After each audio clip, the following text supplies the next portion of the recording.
A Nazi officer saved 669 children. A Japanese diplomat defied his emperor.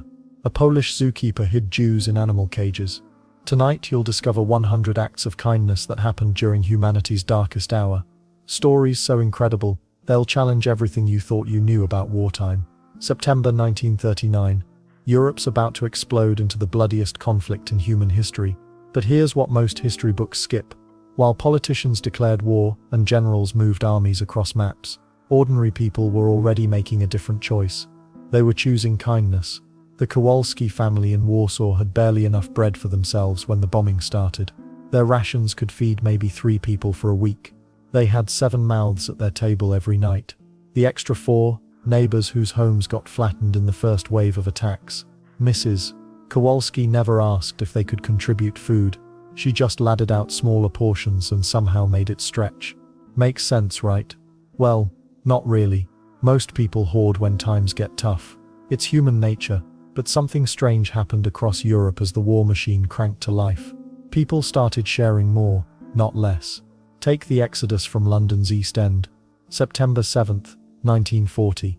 The Blitz begins and suddenly you've got thousands of families fleeing with nothing but the clothes on their backs. Sarah Goldman opens her door in North London and finds herself face to face with the Thompson family, complete strangers, covered in dust, clutching 2 terrified children. Sarah's own Jewish family is already at risk. Taking in refugees makes them more visible, more vulnerable. She invites them in anyway. They stayed for 8 months. But here's where it gets really interesting. The kindness wasn't one way. Jewish families weren't just receiving help, they were giving it, even when they were the ones being hunted. The weird part is that helping others somehow made them feel safer, more human, when the world was trying to strip away their humanity. Let's not forget the teachers. Miss Catherine Wells runs a primary school in Manchester. Air raid sirens start wailing at 2 p.m. on a Tuesday. 43 children, ages 5 to 11, suddenly need to get to the shelter. She could have just followed protocol, line them up, march them down, wait it out. Instead she turns it into a game. We're going on a bear hunt, she tells them, referencing the popular children's story. We're going to catch a big one. The kids giggle instead of cry. She does this every single time the sirens sound, for 3 years. Then there's Private James Mitchell, 2nd Battalion. His unit is retreating through Belgium in May 1940. German Stukas are dive-bombing everything that moves. The roads are clogged with refugees, old men pushing wheelbarrows, mothers carrying babies, kids who lost their families. Military protocol says soldiers retreat with their equipment and don't slow down for civilians. Mitchell's sergeant keeps yelling, "Leave them. That's an order." But Mitchell notices an elderly woman who's collapsed by the roadside. Her granddaughter, maybe 8 years old, is trying to lift her. Mitchell drops his heavy pack and carries the grandmother for 6 miles. His unit doesn't court-martial him. They start helping too.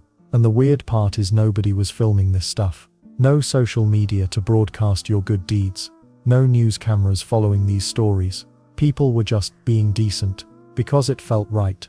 Captain Ernst Weber commanded a Wehrmacht unit outside Krakow, October 1939. His orders are clear: round up Jewish families for deportation. But Weber grew up in this town. He knows these people. When his men come to arrest Dr. Samuel Rosen, who delivered Weber's youngest brother 20 years ago, something inside him snaps.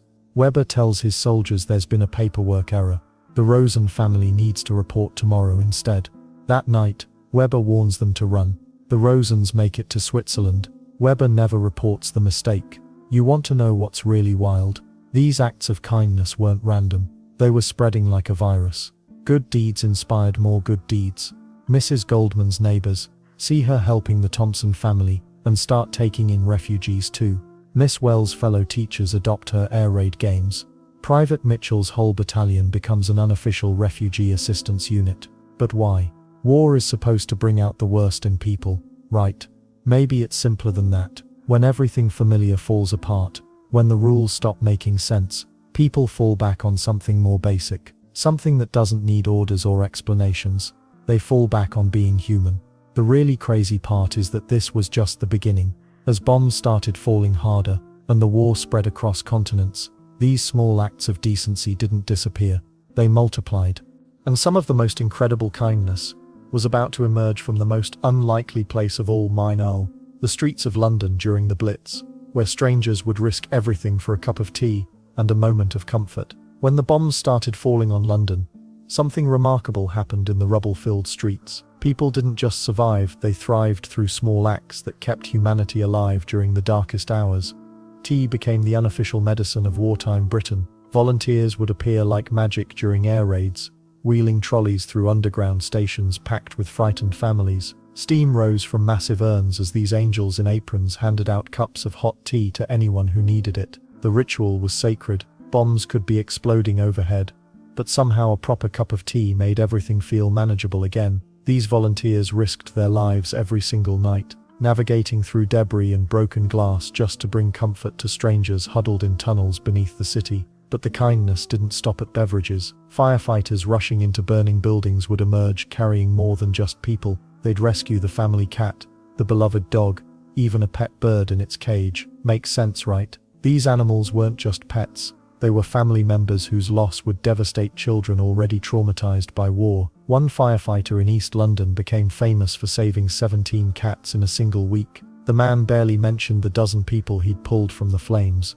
But those cats, that's what the neighborhood kids remembered. Then there's the curious case of London's windows. After each bombing raid, streets would be carpeted with broken glass. Shopkeepers and homeowners would wake to find their windows shattered, their properties exposed to the elements. Here's where ordinary neighbors became everyday heroes. Without being asked, people would show up with boards, hammers, and whatever materials they could scrap together. They'd spend their precious free time patching up their neighbors' homes. No payment expected, no formal organization coordinating these efforts. Just people helping people because that's what decent folks do during impossible times. The postal workers deserve special recognition for their stubborn dedication to human connection. When entire neighborhoods got flattened by bombs, these determined souls would trek through mountains of rubble to deliver mail to families who'd been relocated to temporary shelters across the city. Letters from loved ones serving overseas became lifelines for worried families. Postmen would walk miles out of their way,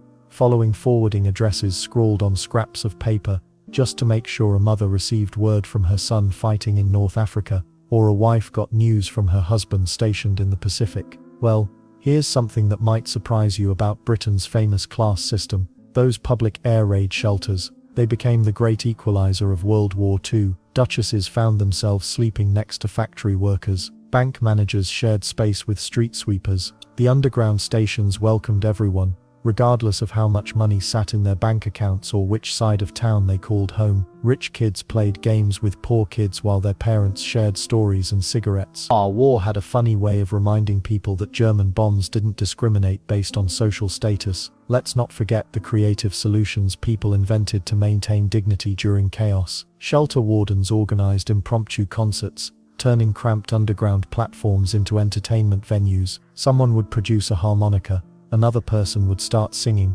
and suddenly hundreds of strangers were harmonizing together while explosions echoed overhead. These weren't planned events, they just happened when people decided that fear wasn't going to win. And the weird part is how quickly these temporary communities formed unbreakable bonds. Families who'd never spoken to their neighbors before the war suddenly knew everyone on their street by name. They'd share ration coupons, babysit each other's children, and create informal networks of support that kept entire neighborhoods functioning when official systems failed. A baker might slip extra loaves to families with young children. A mechanic would fix bicycles for free. A seamstress would mend clothes without charging. The ingenuity was remarkable too. People fashioned blackout curtains from old bedsheets, created games from cardboard scraps, and invented recipes using ingredients that would have been unthinkable before rationing began. Mothers taught each other how to make mock versions of favorite foods. Mock apple pie made from crackers, mock chicken constructed from vegetables and creativity. What made these acts truly extraordinary wasn't their complexity, quite the opposite. These were simple gestures that required nothing more than deciding to care about other people's welfare. No special training needed, no official authorization required, just ordinary individuals choosing kindness over self-preservation during humanity's greatest test. But even as London's residents were mastering the art of civilian resilience, soldiers thousands of miles away were discovering their own ways to preserve humanity in the face of unimaginable violence. Their gestures would prove just as powerful, though often hidden from the world's view. When bullets flew and bombs dropped, something strange happened on the battlefield. Soldiers who should have been focused only on survival started doing things that made no tactical sense. They carried wounded strangers who weren't from their unit. They shared their last cigarette with someone they'd never met. They wrote letters home asking their families to pray for everyone caught in this mess, not just their own side. The medic stations became these weird islands of humanity in the middle of chaos. Picture a field hospital, where American medics are treating German prisoners right next to their own wounded guys. Makes no sense from a military standpoint, right? But it happened more than you'd think.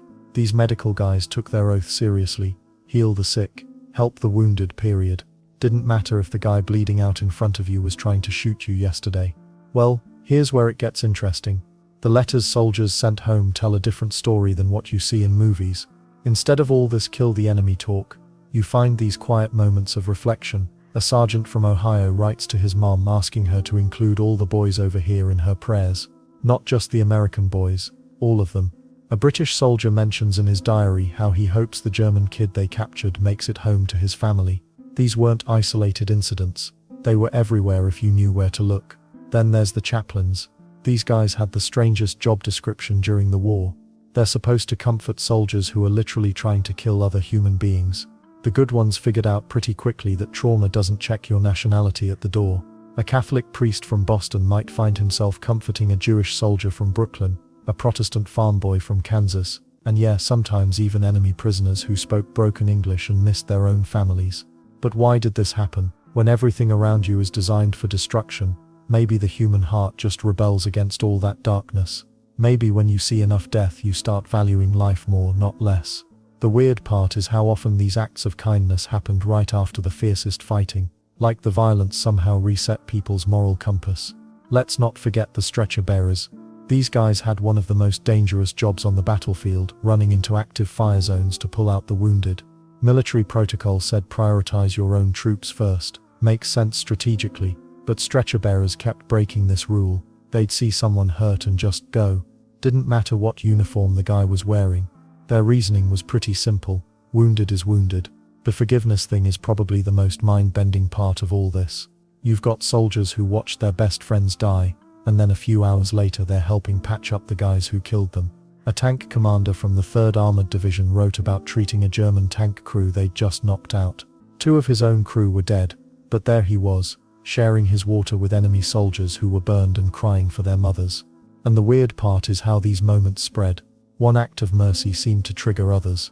A company commander shows kindness to prisoners, and suddenly his whole unit starts acting differently.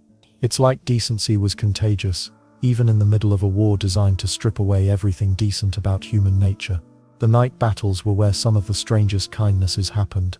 When you can barely see who's shooting at you, the lines between friend and enemy get blurry. Soldiers would find wounded men in shell craters and help them without even knowing which side they were on until daylight came. By then it didn't seem to matter as much. Military historians don't talk about this stuff much because it doesn't fit the narrative. War is supposed to be about strategy and tactics and victory, but the guys who were actually there, their stories are full of these quiet moments where humanity just refused to give up. A German medic teaching American prisoners how to treat frostbite.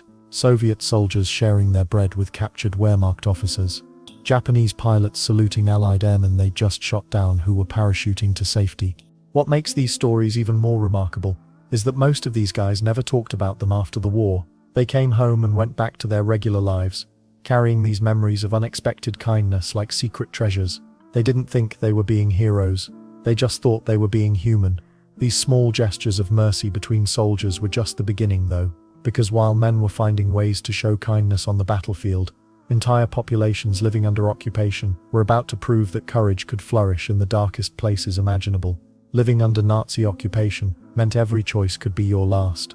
Yet across Europe, ordinary people made extraordinary decisions that saved lives, knowing full well they might pay with their own.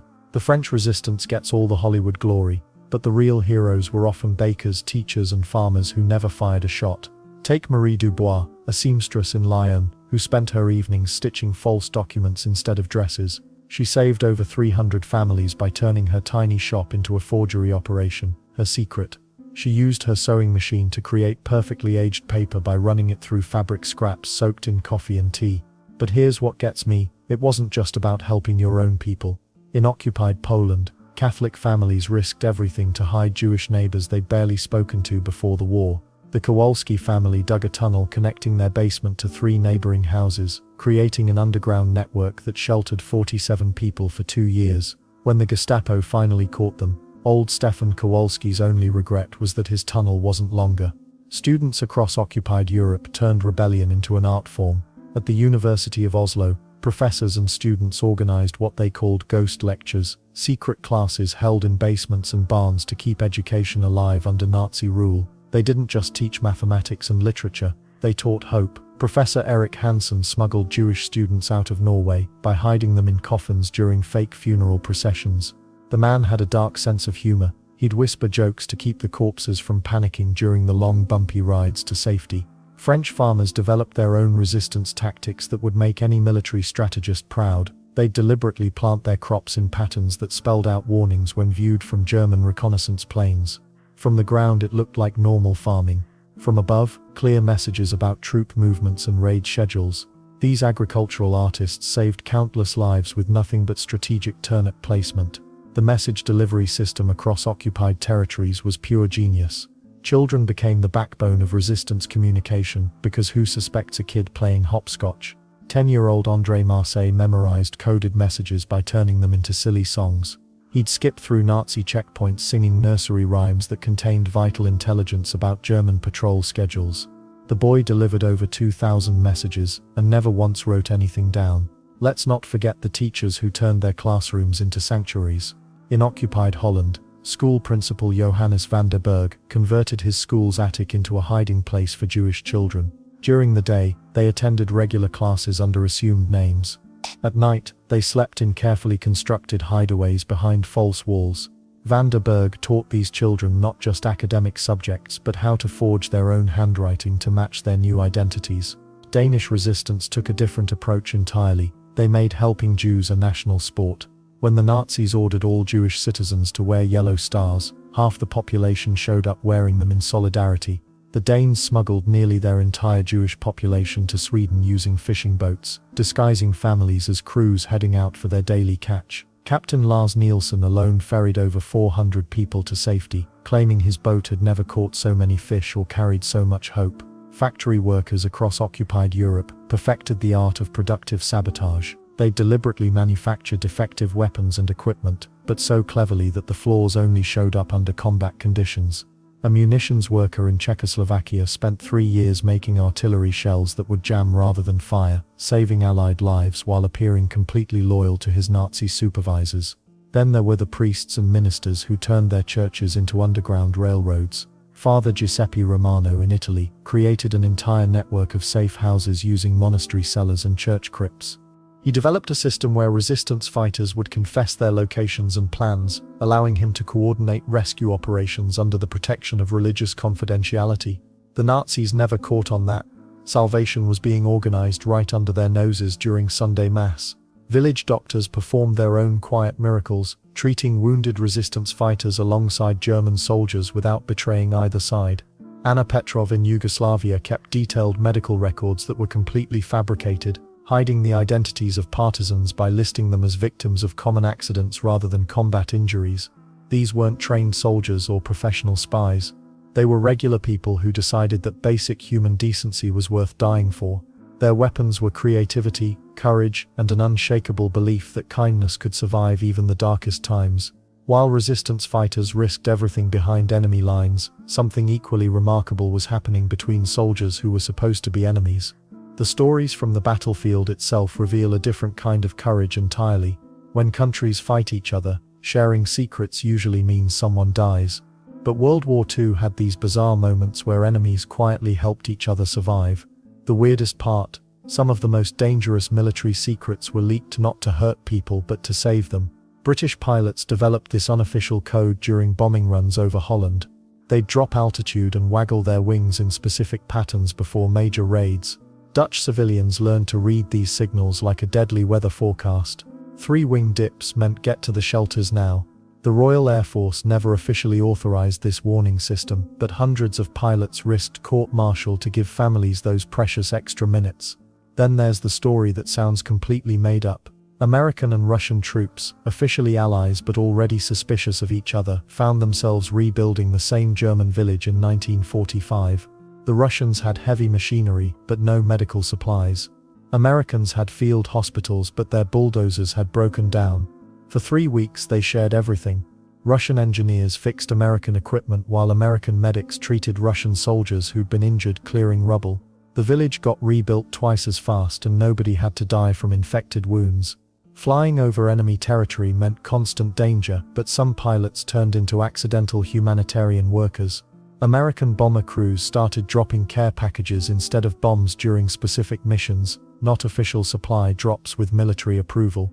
Personal stuff. Lieutenant James Morrison threw his own chocolate bars to Dutch children during a reconnaissance flight. Word spread through the squadron and soon entire crews were pooling their rations to help starving towns below. Makes sense when you think about it, right? These guys could see the damage they were causing from above. Hard to stay detached when you watch kids running from burning buildings. Medical knowledge became another weird form of secret sharing. German doctors had developed new techniques for treating frostbite after their brutal Russian campaign.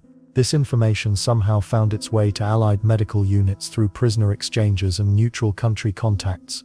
Enemy soldiers lived because their opponents had learned better ways to save frozen limbs. Both sides pretended this knowledge transfer never happened, but field hospitals quietly updated their treatment protocols. Well, the most dangerous secret sharing happened between regular civilians who had no business knowing military information. French resistance fighters would intercept German radio transmissions about troop movements, then pass warnings to British intelligence. But here's the twist: they also warned German civilians in occupied territories when Allied bombing raids were coming. These resistance members risked execution to save people whose own army was their enemy. Underground newspapers became the strangest mix of propaganda and humanitarian service. The same publication that printed anti-Nazi articles would also include coded warnings about Gestapo raids, helpful tips for avoiding checkpoints, and even weather information that helped Allied pilots navigate safely. Editors knew they were committing treason from multiple angles simultaneously, but kept printing anyway. Border crossing turned into this elaborate dance of mutual assistance. Swiss border guards would accidentally leave certain gates unlocked when they knew refugees were coming. German deserters would leave maps showing safe passage routes where Jewish families could find them. American intelligence officers would pass information about German troop positions to French partisans who'd use it to evacuate villages before battles arrived. But why risk everything for people you'd never meet again?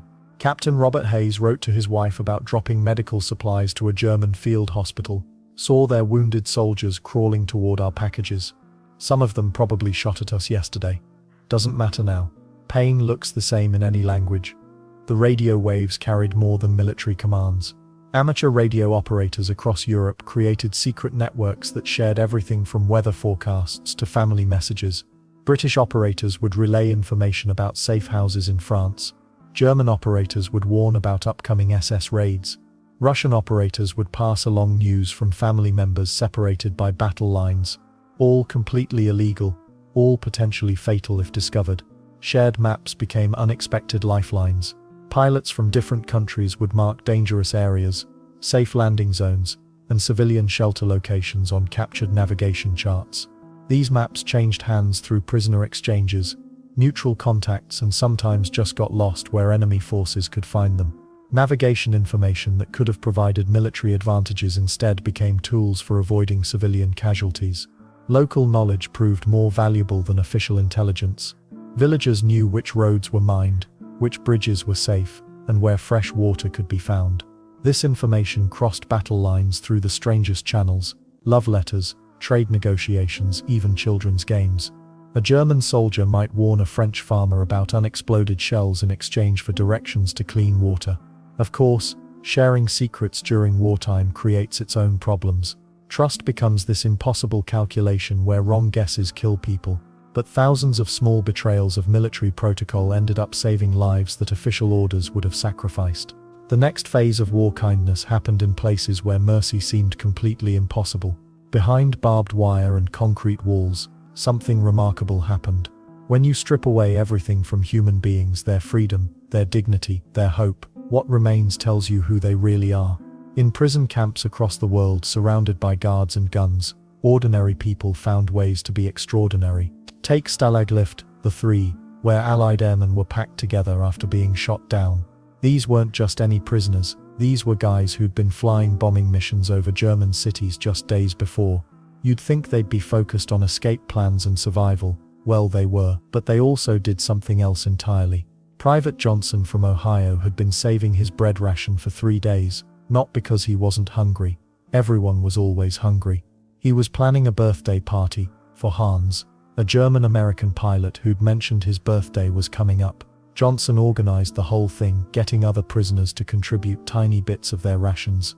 They even fashioned a makeshift cake from crumbled biscuits and shared chocolate. The weird part, Hans had been the guy everyone initially avoided because his German accent made them suspicious. But after that birthday celebration, he became one of the most popular prisoners in the camp. Sometimes kindness works better than any background check. Then there were the British POWs in Japanese camps where conditions were beyond brutal. Lieutenant Williams watched fellow prisoner Thompson collapse during forced labor. Thompson was Australian, and they'd argued constantly about cricket versus rugby before capture.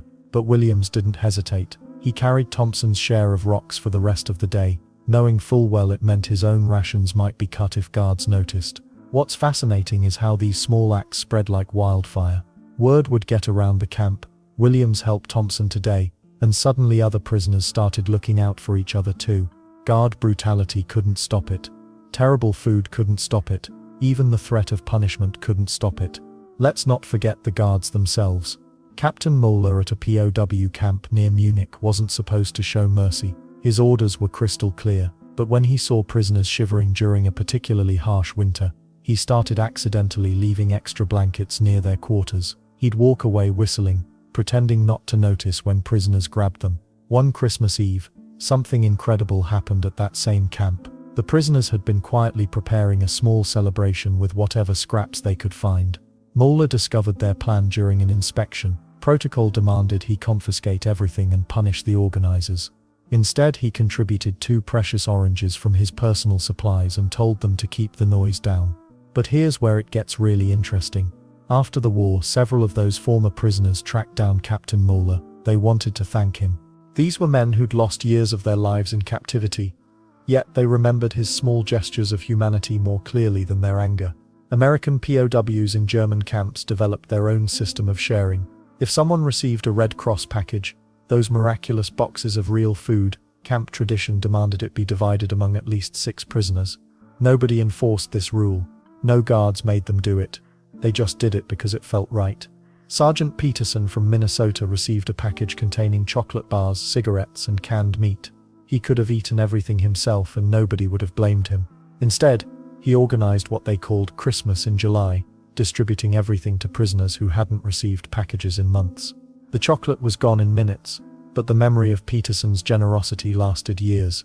Medical orderlies in camps faced impossible choices daily: limited supplies, too many sick prisoners, and guards who didn't care about prisoner welfare. Yet they found ways to stretch medicine further than seemed possible. They'd water down treatments to help more people, trade their own rations for extra medical supplies, and sit with dying prisoners so nobody faced their final moments alone. The most remarkable part wasn't just the kindness itself. It was how these acts created invisible networks of support throughout entire camps. Prisoners would remember who helped them, and look for opportunities to help others. Guards who showed mercy often found prisoners more cooperative and camps easier to manage. Even after recapture following escape attempts, many prisoners maintained these bonds of mutual aid. Being caught meant punishment, isolation, reduced rations. Yet other prisoners would find ways to smuggle extra food to those being punished, despite knowing they'd face severe consequences if caught. These weren't isolated incidents or feel-good stories invented after the war. They happened every day, in camps across multiple continents. While the world outside fought with unprecedented violence, people locked behind prison walls were proving something essential about human nature. What happens when you take away someone's freedom but can't touch their capacity for kindness? The answer was about to become even clearer in villages across occupied Europe, where ordinary families would risk everything for complete strangers. War makes people do crazy things. But sometimes the craziest thing is showing kindness to a complete stranger when the world tells you they're the enemy. Across occupied Europe, ordinary people opened their doors to Allied airmen who'd been shot down behind enemy lines. These weren't trained spies or resistance fighters, just regular folks who decided that doing the right thing mattered more than staying safe. Take the Netherlands in 1943. When British bomber crews crash-landed in Dutch fields, they expected to be turned in immediately. After all, the Nazis offered rewards for captured Allied pilots. Instead, farm families hid these strangers in their barns, sharing their meager rations with men they'd never met before. One Dutch woman later said she couldn't explain why she risked her family's lives. She just knew it felt wrong to hand over young men who were far from home. The punishment for helping downed airmen was brutal. The Nazis didn't mess around with this stuff. Anyone caught sheltering Allied personnel faced immediate execution or deportation to concentration camps. Yet thousands of Dutch, French and Belgian families took that risk anyway. Makes you wonder what drives people to such extraordinary courage, doesn't it? Italian villagers developed their own system for protecting lost soldiers. When Allied troops got separated from their units during the chaotic Italian campaign, local families would hide them in wine cellars and mountain caves. These weren't military operations with careful planning, just spontaneous acts of compassion from people who saw hungry, scared young men and couldn't turn away. One Italian grandmother became legendary among American GIs. She'd appear out of nowhere with fresh bread and directions to safety, then vanish before anyone could thank her properly. Soldiers called her the Bread Angel. Nobody ever learned her real name, but dozens of men made it home because of her kindness. Village priests across Europe turned their ancient churches into unofficial safe houses. Stone walls that had protected communities for centuries now sheltered Protestant and Jewish airmen alike. These priests knew they were breaking Nazi law, but they figured God's law ranked higher. One French priest hid 7 different airmen over 2 years, disguising them as seminary students. The locals knew exactly what was happening, but nobody said a word. Children became unlikely heroes in this underground network. Kids could move around without attracting suspicion, so they carried messages between safe houses. They'd approach downed airmen with seemingly innocent games of hide and seek, then lead them to safety through paths only local children knew.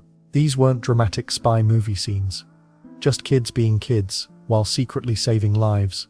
The communication system was beautifully simple. A white sheet hanging on a clothesline meant safe to approach. A red flower in a window warned of Nazi patrols nearby. Bakeries left special marks on their signs to indicate whether they could provide food for hidden airmen. Entire communities developed these codes without any central organization. They just figured it out as they went along. But the real magic happened in those quiet moments between strangers. Allied airmen would spend weeks hidden in attics or root cellars, dependent on families who spoke different languages. Somehow, they found ways to communicate. Hand gestures, drawings, broken phrases in each other's languages. Bonds formed that lasted long after the war ended. One American pilot spent 3 months hidden by a French family. He couldn't speak French, they couldn't speak English. Yet, when he finally made it back to Allied lines, he was practically part of the family. The farmer's daughter had taught him to milk cows. The mother had mended his torn flight jacket with scraps from her own dress. The father had carved him a small wooden cross for good luck. Local villagers developed elaborate warning systems too. Church bells would ring in specific patterns to signal approaching German patrols. Women hanging laundry would use predetermined arrangements to indicate safe routes out of town. Even the village dogs seemed to understand the game, staying unusually quiet when strangers needed to move through under cover of darkness. The most dangerous moments came during Nazi sweeps. SS units would search entire villages house by house, looking for resistance activity. Hidden airmen had to stay absolutely silent, sometimes for hours, while soldiers ransacked the homes protecting them. Families would go about their daily routines as if nothing unusual was happening, all while knowing that discovery meant death for everyone involved. What's remarkable is how normal these extraordinary acts became. Helping shot-down airmen turned into just another wartime routine, like rationing food or observing blackouts. Communities that had never seen foreigners before suddenly had extensive networks for moving Allied personnel to safety. These weren't isolated incidents happening here and there. Thousands of Allied airmen survived the war because strangers decided their lives mattered. But enemy soldiers weren't the only ones showing unexpected mercy during those dark years. War has this funny way of turning everything upside down. You'd think enemies would always act like enemies, right? Well, World War II had other plans. Sometimes the most unexpected kindness came from the people you'd least expect it from, the so-called enemy. Picture this: December 1943. Somewhere over Germany, an American B-17 bomber limps through the sky, half its crew dead or wounded, engines smoking like broken dreams. The pilot, Charlie Brown, can barely keep the flying fortress airborne. Then a German Messerschmitt fighter pulls up alongside. The American crew holds their breath, waiting for the final blow that would send them spiraling into the earth below. But Franz Stigler, the German pilot, doesn't fire. Instead, he sees the wounded bomber crew through the shattered glass. Blood everywhere, young men barely old enough to shave, fighting for their lives at 20,000 feet. Stigler makes a choice that would haunt and honor him for the rest of his life. He escorts the crippled bomber toward Allied territory, flying so close that German anti-aircraft guns can't fire without hitting their own pilot. When they reach the English Channel, Stigler salutes and peels away. Charlie Brown never forgot that moment when death wore a German uniform, but chose mercy instead. Then there's the story that sounds too crazy to be true. Over the Pacific in 1944, American pilot James Houston's parachute deployed after his plane got shot down near Tokyo. Japanese fighter ace Saburo Sakai could have easily strafed the helpless American as he drifted toward the sea. Instead, Sakai circled protectively around Houston until rescue boats arrived. Why? He was no longer a threat, Sakai said years later. He was just a man trying to survive. These weren't isolated incidents either. The Desert War in North Africa became legendary for its strange brand of chivalrous combat. Field Marshal Erwin Rommel, the infamous Desert Fox, regularly ordered his troops to treat captured British officers with respect. Tea service, if you can believe it. Proper conversations about strategy and tactics. British prisoners often wrote home about receiving better treatment from Rommel's Afrika Korps than they expected from their own mess halls. One British captain captured near El Alamein later described sitting in a German command tent, sipping actual Earl Grey tea while discussing cricket scores with his captors. The Germans had found the tea in a captured British supply depot and thought their prisoner might enjoy a taste of home. Makes you wonder if wars might end differently, if everyone just sat down for tea first. But here's where it gets really interesting. Even the Waffen-SS, often portrayed as the most fanatical Nazi units, had moments of startling humanity. During the retreat from France in 1944, several SS units faced a choice: follow scorched earth orders to destroy everything, or let French civilians keep their homes and livelihoods. Multiple SS commanders chose to ignore Berlin's orders, quietly withdrawing without burning down entire villages. One SS officer, whose name was lost to history, reportedly told a French mayor, "We are soldiers, not destroyers of homes." The village still stands today, a testament to one man's decision to choose basic human decency over blind obedience. The Eastern Front, brutal beyond imagination, still produced these impossible moments. Near Stalingrad, a German medic named Hans Meller found a wounded Soviet soldier in a bombed-out building. Protocol demanded he leave the enemy to die. Instead, Meller dragged the Russian to safety, shared his medical supplies, and left him where Soviet forces would find him. The Russian soldier survived the war and spent decades trying to find the German who saved his life. What makes these stories even more remarkable is the risk involved. Helping enemy soldiers could mean court-martial, execution, or worse.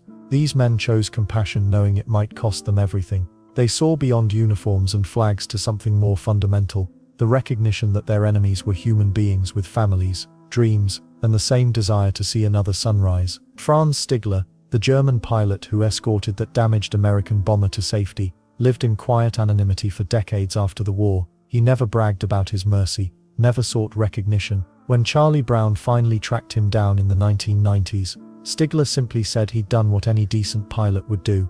But that's exactly what makes these stories so powerful.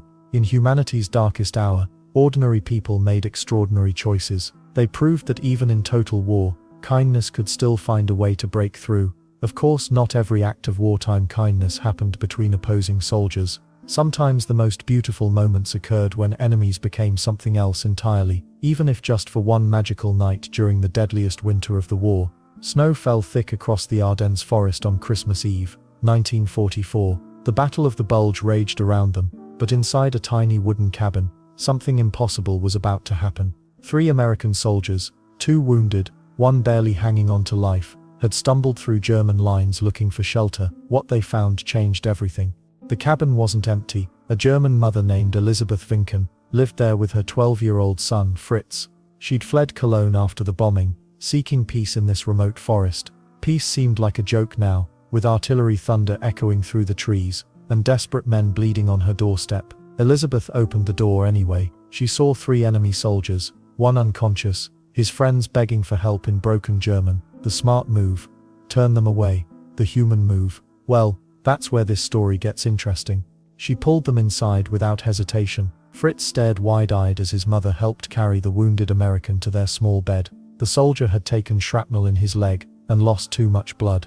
He needed warmth, food and medical attention they couldn't provide. Then came the knock that made everyone freeze. 4 German soldiers stood outside, just as lost and desperate as the Americans had been. Elizabeth faced an impossible choice. Her own countrymen at the door, 3 enemy soldiers hidden inside, and Christmas Eve ticking away like a bomb. Fritz watched his mother straighten her shoulders. She opened the door and invited the Germans in, but not before laying down some ground rules that would have made diplomats proud. "This is Christmas Eve," she announced in German, loud enough for everyone to hear. "There will be no weapons in this house. None. We're going to eat together, and we're going to act like human beings." The German sergeant looked past her and spotted the Americans immediately. His hand moved toward his pistol. Elizabeth stepped between them, all 5 feet of her blocking trained soldiers, like she was made of steel instead of flesh. "I said no weapons." What happened next defied every military manual ever written. The German soldiers, tired and hungry themselves, actually listened. They set their rifles by the door. The Americans, weak but wary, did the same with their sidearms. Elizabeth had been saving a small chicken for Christmas dinner. It wasn't much for 7 people, but she stretched it with potatoes and turnips from her cellar. The Germans shared their dark bread and a precious can of ham they'd been carrying. The Americans contributed their K-rations and some coffee, real coffee, which made everyone's eyes light up. Fritz helped tend the wounded American, while soldiers from both sides worked together preparing the meal. Nobody spoke much at first. The language barrier didn't help, but the bigger problem was processing this surreal situation. Yesterday they'd been shooting at each other. Tonight they were peeling potatoes together. The wounded soldier, a kid named Jim from Minnesota, started running a fever. The German medic, yes, one of the 4 happened to be a medic, examined him without being asked. He cleaned the wound properly and used his own medical supplies to dress it. Jim's buddies watched their enemy save their friend's life. Dinner felt like stepping into an alternate universe. They passed food around the tiny table, pointing and gesturing when words failed. Fritz translated between his school English and the little German the Americans knew. Gradually, conversation started flowing. The German sergeant had 3 kids back home. One American showed photos of his sweetheart. Another German soldier taught them a card game using hand signals. They discovered the wounded American and one German were both farmers. Small talk, but it mattered. Then someone started humming Silent Night. The melody hung in the air for a moment before others joined in. Germans sang in their language, Americans in theirs, but the tune stayed the same. Fritz sang loudest of all, his young voice carrying both versions as snow kept falling outside. That night changed everyone in the cabin. They'd discovered something military training never taught. Their enemies had faces, families, fears just like them. The wounded American slept peacefully for the first time in weeks, watched over by soldiers from both sides. Christmas morning brought reality back. The war waited outside, and everyone knew it. But first the Germans helped construct a makeshift stretcher for Jim using branches and their coats. The medic gave detailed instructions for his continued care. Before parting ways, Elizabeth packed food for both groups. The German sergeant gave her his address, making her promise to contact his family if anything happened to him. The Americans left their remaining medical supplies for her and Fritz. They walked away in opposite directions, back to a war that suddenly felt different. But that Christmas Eve proved something important. Even in humanity's darkest hour, kindness could still light up the night. Speaking of impossible situations making people do extraordinary things, wait until you hear what happened to those trapped in the concentration camps. Even in hell, kindness found a way to survive. The Holocaust represents humanity's darkest chapter, yet within those unimaginable horrors, tiny acts of compassion flickered like candles in the wind. These weren't grand gestures that made headlines. They were whispered words, shared crumbs and quiet moments that helped people hold on to their humanity when everything else was being stripped away. In the concentration camps, prisoners faced starvation daily. Their rations barely kept them alive. But here's what's remarkable, some still shared. A piece of bread split in half meant both people might survive another day. Makes sense, right? Well, not really. Logic said keep everything for yourself. Survival instinct screamed it. Yet people broke their meager portions anyway, knowing it might mean their own death. One survivor later wrote about an elderly man who secretly saved breadcrumbs each day. Not for himself, but for a sick young boy in his barracks. The old man grew weaker while the boy slowly recovered. That's the kind of math that doesn't add up on paper, but somehow balances perfectly in the human heart. Then there were the whispered conversations after lights out. When guards weren't listening, prisoners shared stories about their lives before. They talked about their families, their dreams, their favorite meals. These weren't just conversations, they were acts of resistance. Every shared memory was proof that they were still human beings, not the numbers tattooed on their arms. But the kindness didn't only come from fellow prisoners. Sometimes it came from the most unexpected places. A guard at one camp occasionally looked the other way when prisoners helped each other. He'd find reasons to be elsewhere when someone was sharing food or comforting the dying. Was he risking his own life? Absolutely. Did he do it anyway? The survivors remember. Another guard, and this sounds impossible but it's documented, would sometimes leave small portions of his own food where prisoners could find them. Never directly handed over, that would have been too dangerous for everyone involved. Instead, he'd accidentally drop bread or leave soup containers in places where starving people could discover them. Let's not forget the stories that sound too incredible to believe. At Auschwitz, a prisoner named Witold Pilecki had volunteered to be captured and sent there. His mission was to organize resistance from the inside, but what he ended up doing was much more personal. He helped prisoners send messages to their families. He organized small acts of rebellion that weren't about escape or sabotage, they were about dignity. Pilecki once wrote that the greatest victory wasn't surviving the camp, it was helping others survive with their souls intact. The weird part is how creativity bloomed even in death camps. Prisoners secretly taught children. They held whispered concerts where someone would hum melodies from memory. They shared poems, told jokes, and even organized birthday celebrations with nothing but good wishes and maybe an extra sip of water. In the women's barracks, mothers would sing lullabies to children who weren't their own. These quiet songs in the darkness became lifelines. Some survivors said those gentle voices kept them from giving up completely. Medical care was almost non-existent, but prisoner doctors and nurses worked miracles with nothing. They'd use torn fabric for bandages, share aspirin tablets, 1 grain at a time, and provide the only medicine that was always available, human compassion. A gentle touch on a fevered forehead, a reassuring word before surgery. These tiny gestures carried enormous weight. The most dangerous kindness involved hiding people's true identities. Prisoners would sometimes switch identification numbers with those selected for immediate death. They knew it meant taking someone else's place in line, yet it happened more than you might expect. Why would someone choose certain death for a stranger? Maybe because in those darkest moments proving that kindness still existed was more important than personal survival. These weren't saints or heroes in the traditional sense. They were ordinary people who decided that losing their humanity would be a worse fate than losing their lives. Records show that even some Nazi officials occasionally showed mercy, not many, and certainly not enough to change the horrific reality, but enough that survivors remembered specific faces, specific moments when someone in uniform made a choice to be human instead of monstrous. Children in the camps often received extra protection from other prisoners. Adults would hide them during selections, share rations, and tell stories to distract them from the surrounding nightmare. Some kids survived because dozens of strangers decided their young lives were worth protecting. The Holocaust remains history's greatest tragedy. Nothing diminishes that truth. But within that darkness, these small lights of kindness remind us of something crucial about human nature. Even when everything else is destroyed, the capacity for compassion somehow endures. And while we're talking about impossible kindness in impossible places, wait until you hear what happened after the war ended, when former enemies started writing letters to each other. After the war ended, something remarkable happened that nobody expected. German airmen began writing letters to the families of people they had bombed during the war. Not apologies exactly, but something deeper. Letters that tried to bridge an impossible gap. Hans Moller was a Luftwaffe pilot who had flown bombing missions over London during the Blitz. 3 years after the war ended, he sat at his kitchen table in Hamburg and wrote to Mrs. Margaret Thompson in East London. Her house had been destroyed in a raid he participated in. Her husband died in the rubble. The letter was simple: I was the pilot who flew over your street on November 15, 1940. I have thought about this every day since.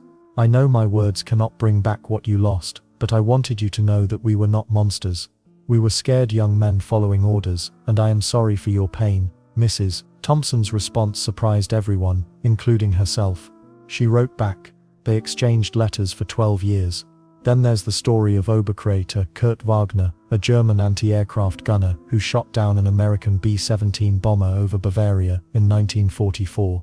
After the war, he spent months tracking down the families of the crew members who died. Wagner didn't just write letters, he sent personal belongings he had collected from the crash site back to their families in America. Sarah Mitchell received her brother's watch in the mail with a note from Wagner. Your brother was brave. He died instantly and did not suffer. I have kept this safe for you.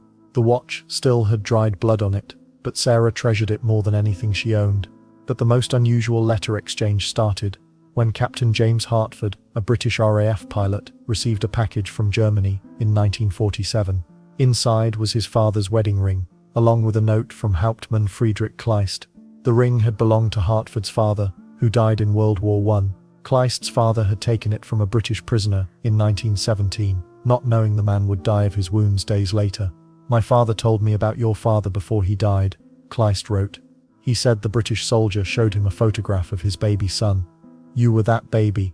My father always regretted taking this ring. I am returning it to where it belongs.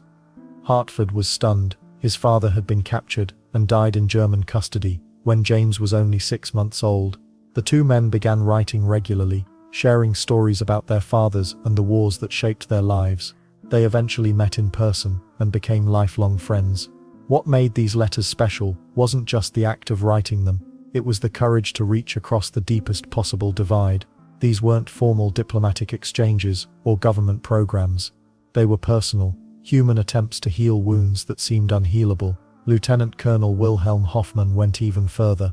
He spent his own money traveling to villages his unit had occupied during the war, carrying letters of acknowledgement to families who had suffered under German rule.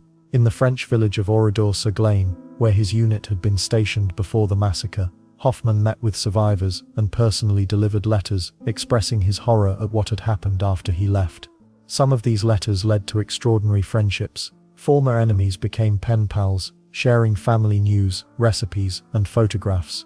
Children who had never met their fathers received letters from German soldiers describing their last days, their final words, their hopes for their families back home. The healing worked both directions too. American bomber crews wrote to German families whose homes they had destroyed. British sailors reached out to survivors of U-boat attacks they had carried out. Japanese pilots who had survived kamikaze missions wrote to American sailors they had tried to kill. Not every letter was welcomed, of course. Many families threw them away unopened. Others responded with anger and pain. But enough people responded with grace and forgiveness to create something beautiful from something terrible. Well, here's the weird part. These letters often revealed information that official military records had gotten wrong. Families learned the real circumstances of their loved ones' deaths, sometimes discovering acts of heroism or kindness that had never been reported. The letters became historical documents, preserving personal stories that would otherwise have been lost forever. One collection of these letters, donated to the Imperial War Museum in London, fills 17 filing cabinets. Each letter represents someone choosing connection over hatred, understanding over revenge. They chose to see the human being on the other side of the war. These written exchanges proved that even the deepest wounds could begin to heal when people dared to reach out with honest words. But letters weren't the only way former enemies found their way back to each other's humanity. Sometimes healing required more than words on paper. The white caps and red crosses painted targets on their backs, but they wore them anyway. While soldiers carried guns, nurses carried hope, and sometimes hope was deadlier to despair than any bullet. Sister Margaret O'Brien learned this during the Battle of the Bulge. Snow mixed with blood outside her field hospital tent. American wounded poured in from one direction, German prisoners from another. The 19-year-old Irish nun didn't see uniforms. She saw broken boys calling for their mothers in different languages. Her commanding officer had strict orders: Americans first, Germans last. Makes sense, right? But Sister Margaret had different orders from a higher authority. When a German soldier arrived with his intestines spilling out, she didn't wait for permission. She grabbed her surgical kit and got to work. The American soldiers watched in silence. Some glared, others nodded with understanding. War had a way of stripping away everything except what mattered most. And what mattered most was keeping people alive. Then there was Nurse Clara Hoffman, working in a makeshift hospital in Berlin as Soviet shells rained down. The irony wasn't lost on anyone. A German nurse treating Russian prisoners while her own city burned. But Clara had seen enough death to last 10 lifetimes. Every life saved felt like a small victory against the madness surrounding them. She'd sneak extra morphine to wounded Soviet soldiers when the doctors weren't looking. Whisper words of comfort in broken Russian. Hold their hands as they died far from home. The war would end eventually. These moments of mercy would last forever. Red Cross nurse Elizabeth Thompson took things even further. During the Burma campaign, she regularly crossed into Japanese-held territory to retrieve wounded soldiers. Both sides knew her. Both sides let her pass. Her Red Cross armband had become a universal symbol of neutrality in a world gone mad. Japanese soldiers would actually help her load wounded Americans onto stretchers. Americans would point her toward wounded Japanese who needed help. It was as if her presence created a temporary ceasefire wherever she went. Death paused long enough for compassion to do its work. But perhaps the most dangerous job belonged to the Soviet military nurses. They crawled through no man's land during artillery barrages to reach the wounded. Snipers held their fire when they spotted the medical armbands. Even in the brutal Eastern Front, some lines weren't crossed. Nurse Valentina Sokolova saved over 200 German soldiers during the siege of Stalingrad. She'd find them in bombed-out buildings, half frozen and delirious. Instead of leaving them to die, she'd drag them to Soviet medical stations. Her fellow soldiers called her crazy. The German prisoners called her an angel. Well, not all interactions were so noble. Sometimes the kindness came in smaller packages. American nurse Dorothy Walsh discovered that chocolate bars worked better than any medicine for lifting spirits. She'd break her own rations into tiny pieces, making sure every patient got a taste of sweetness. German prisoners would cry when they tasted real chocolate for the first time in years. Let's not forget the combat medics who worked alongside these nurses. They formed partnerships that saved countless lives. Medic Johnny Rodriguez and nurse Patricia Williams became legendary in the Pacific Theater.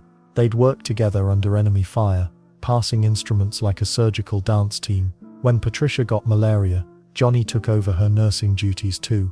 When Johnny got shot, Patricia carried him to safety. The weird part is how these medical teams became neutral ground in the middle of hell.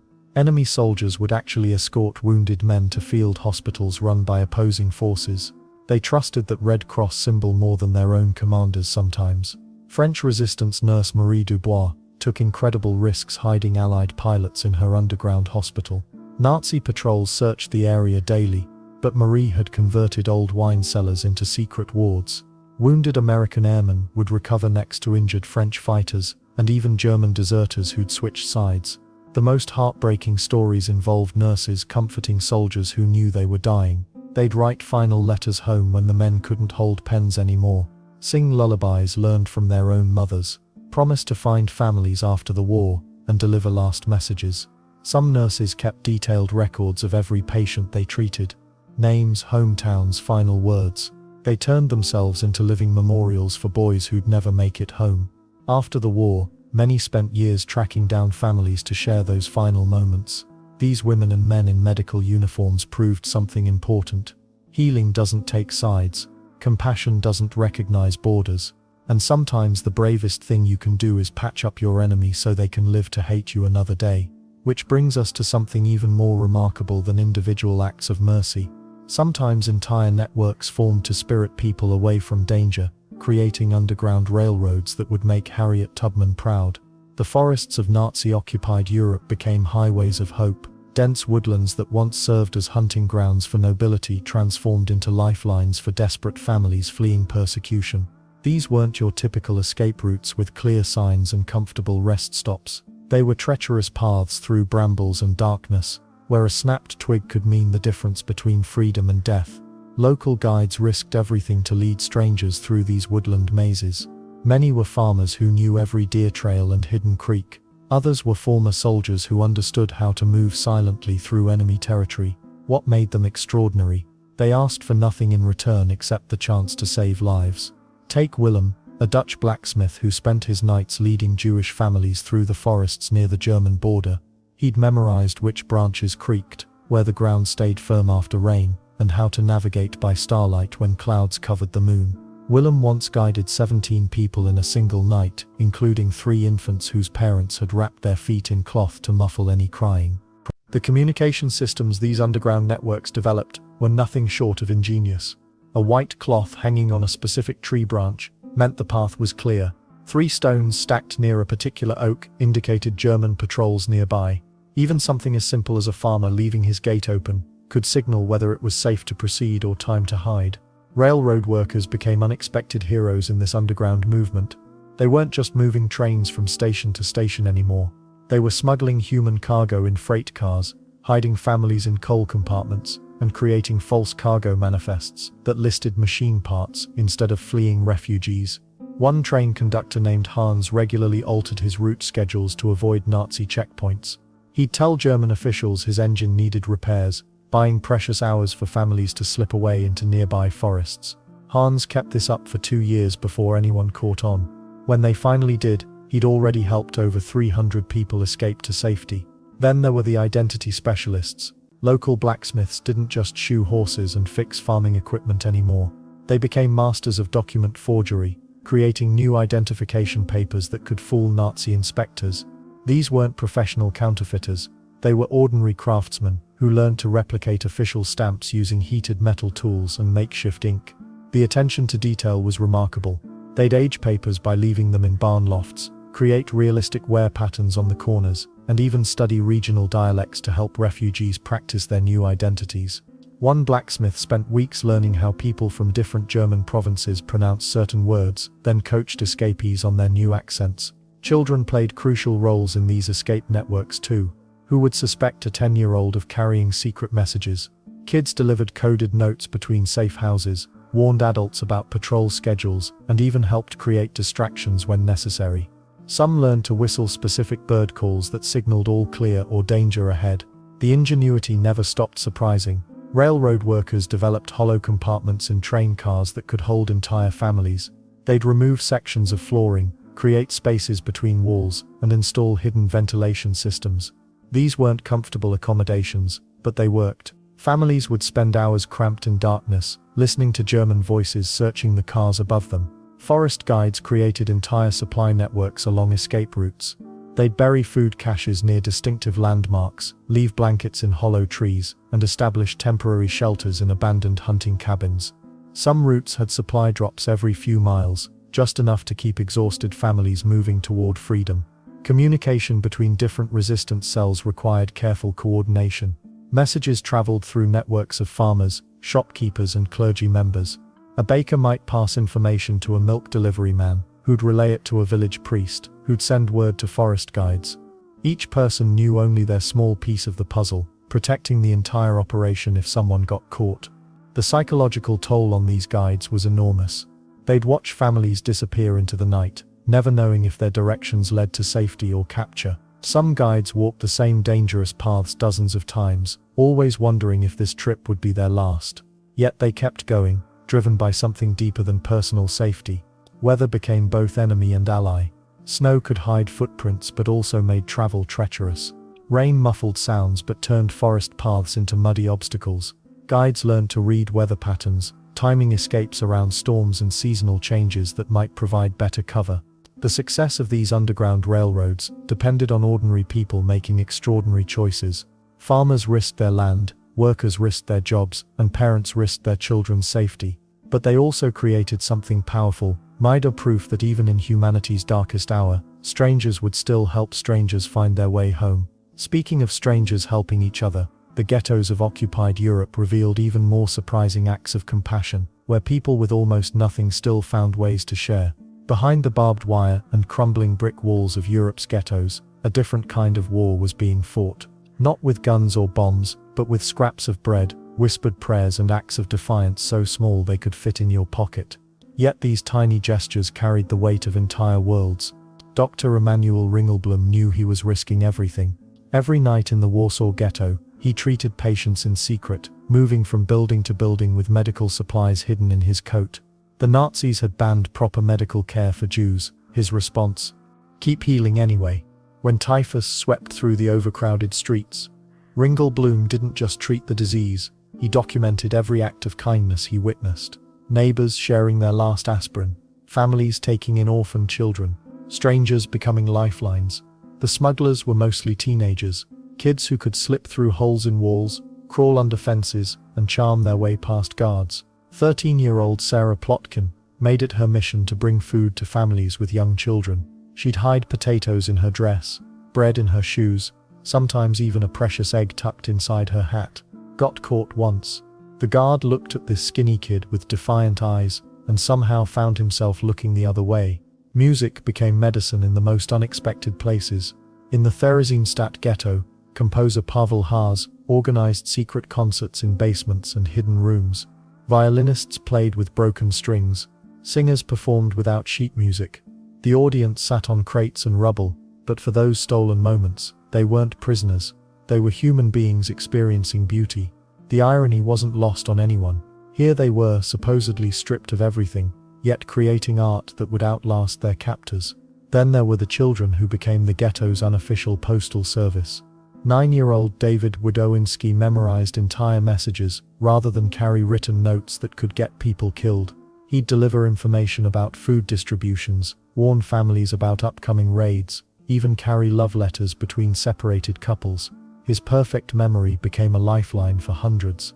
When asked years later how he remembered so much, David just shrugged. When forgetting means people die, you don't forget.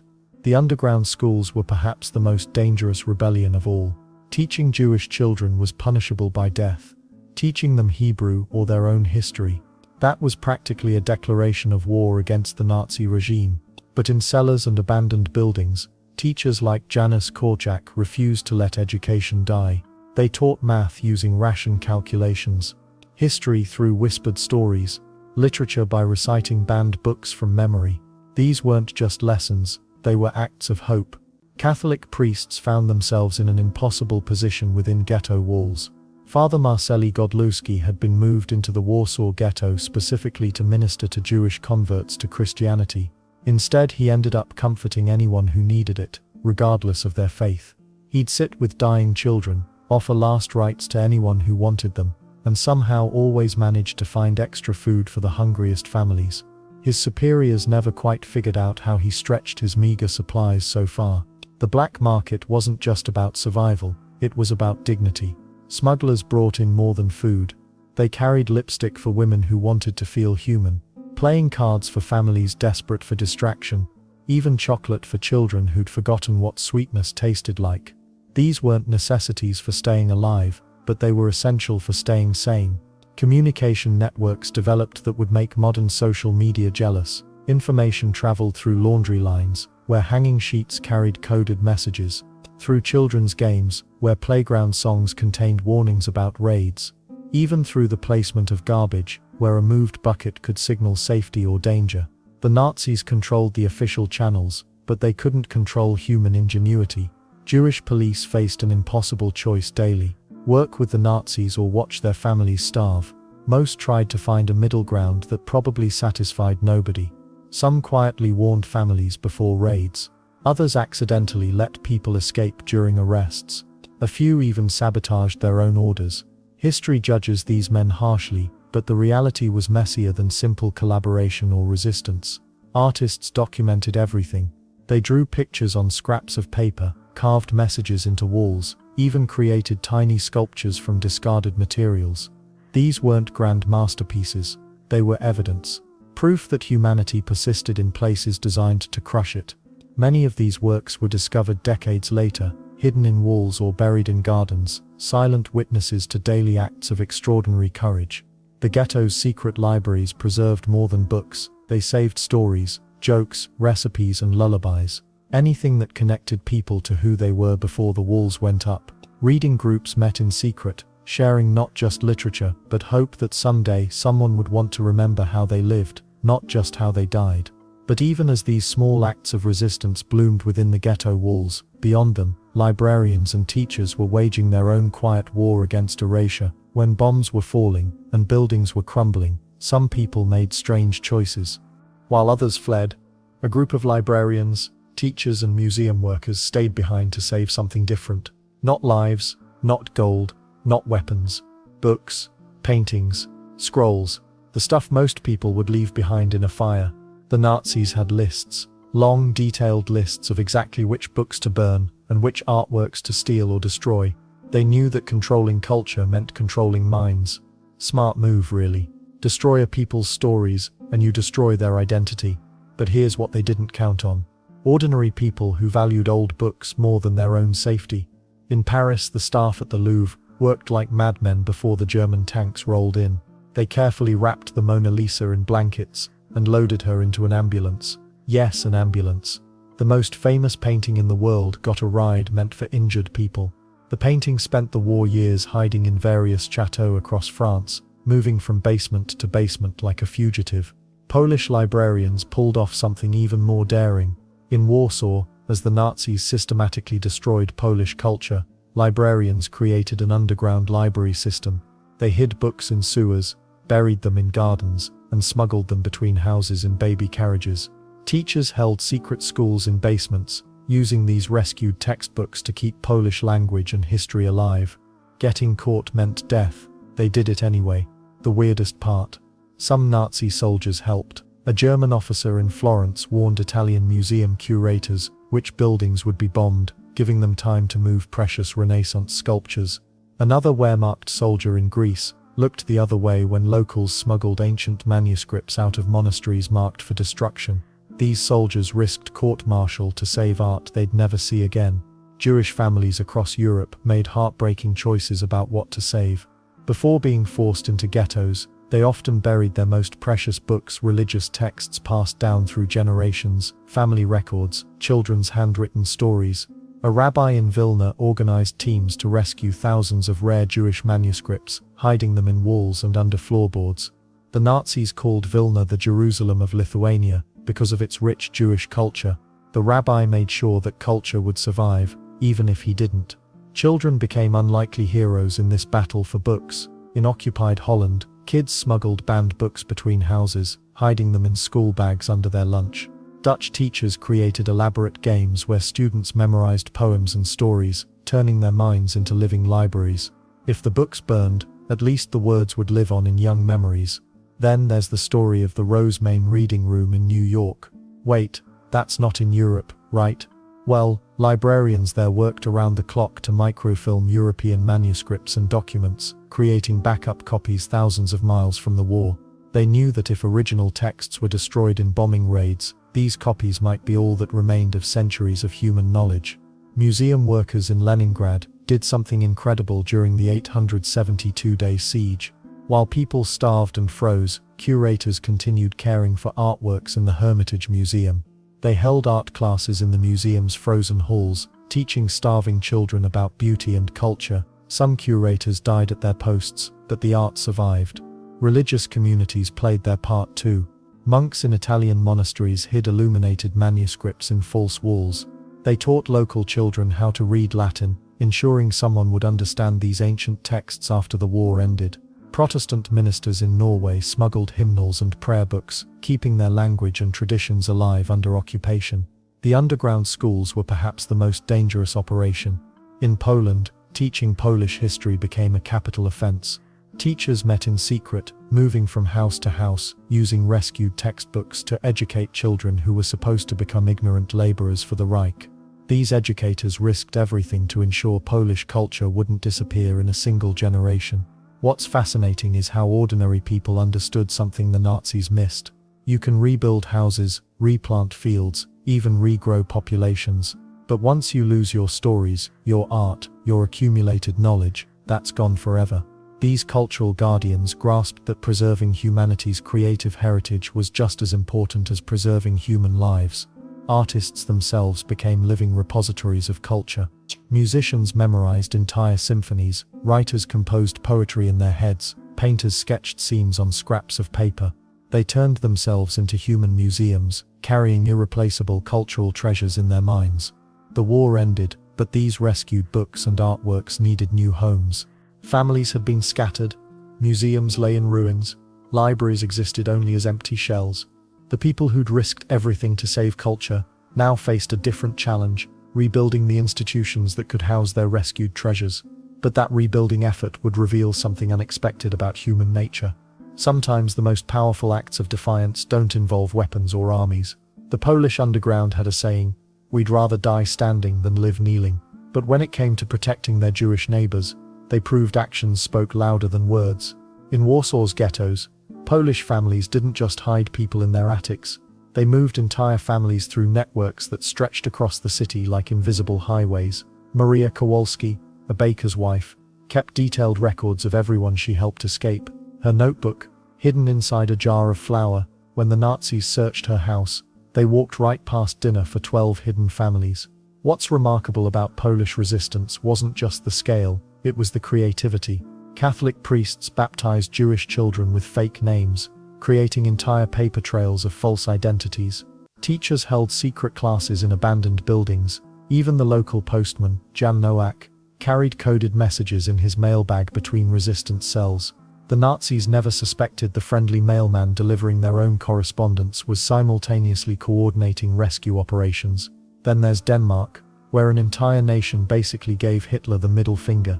When the Nazis ordered Danish Jews to wear yellow stars, King Christian X reportedly said he'd wear one too. Whether this actually happened doesn't matter. The story spread like wildfire because it captured something real about Danish spirit. The Danish rescue operation makes Hollywood movies look simple. In September 1943, word leaked that the Nazis planned to deport every Danish Jew. Within days, ordinary citizens mobilized the most successful rescue mission in occupied Europe. Fishermen charged nothing for dangerous boat rides to Sweden. Doctors sedated crying babies so German patrols wouldn't hear them during crossings. Swedish radio broadcasts contained coded weather reports that were actually escape instructions. Jörg Duckwitz, a German shipping attaché, risked everything to warn Danish leaders about the planned deportations. This wasn't some dramatic movie scene. Duckwitz simply walked into a meeting and said, "They're coming for your Jews in 3 days. His tip-off saved over 7,000 lives. Sometimes heroism looks like a boring office conversation, but rescue workers didn't always follow orders, even when lives weren't directly threatened. In occupied France, railway workers routinely forgot to check papers on trains heading towards Switzerland. Conductors developed sudden vision problems when spotting obvious escapees. Station masters discovered their clocks ran mysteriously slow whenever deportation trains needed to depart on schedule. Churches across Europe rang their bells in coded sequences that meant everything from all clear to hide now. In small French villages, the local priest would ring different patterns before Sunday services. 3 short rings meant Nazi patrols were coming. 5 long rings meant the coast was clear for underground meetings. Church bells became the internet of wartime resistance. Factory workers found countless ways to sabotage production while appearing perfectly cooperative. In German munitions plants, workers deliberately inserted faulty parts that would cause weapons to malfunction harmlessly. Czech workers at the Szkoda armaments factory produced thousands of artillery shells filled with sand instead of explosives. Their fake shells looked perfect but couldn't hurt anyone. The Nazis never figured out why their weapons kept failing in the field. Belgian railway workers became masters of creative mechanical failures. Trains carrying supplies to the front mysteriously broke down in remote locations where partisans waited with trucks. Engineers developed an amazing talent for missing turns that led supply trains into dead ends. Somehow, repair parts for these accidents always took weeks to arrive. Women's roles in acts of defiance often went unnoticed, which made them perfect cover. Housewives carried messages hidden in grocery baskets. Seamstresses sewed maps and false identity papers into coat linings. All nurses deliberately misdiagnosed healthy resistance fighters as too sick for questioning. Their medical expertise kept interrogators at bay while giving prisoners time to recover or escape. The most dangerous defiance often looked completely innocent. Italian grandmothers taught Jewish children Catholic prayers and local dialects, helping them blend into communities. Dutch housewives hung laundry in specific patterns that warned of approaching patrols.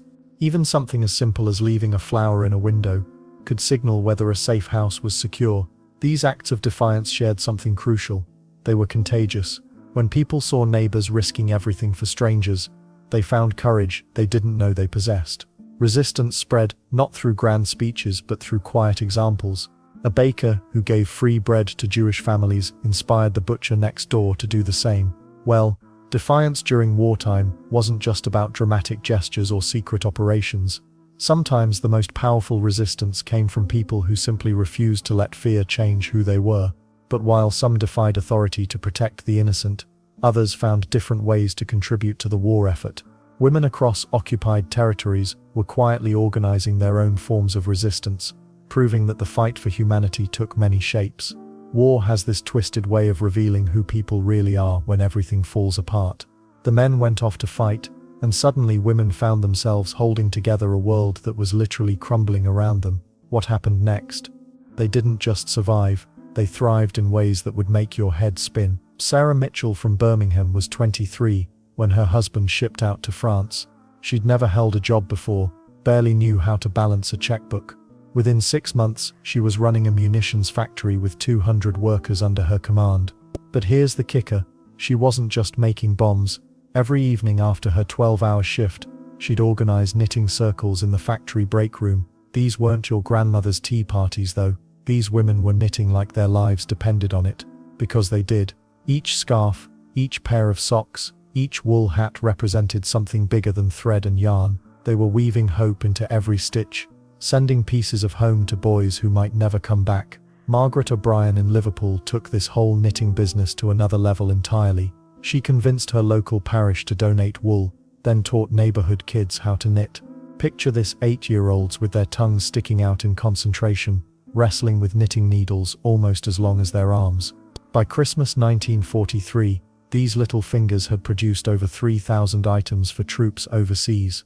Then there's the soup kitchen phenomenon that swept across occupied Europe like wildfire. Women didn't wait for official permission or government funding, they just started cooking.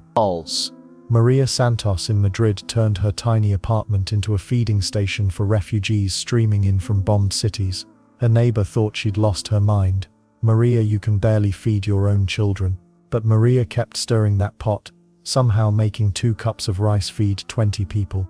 The secret ingredient wasn't magic, it was mathematics with a heart.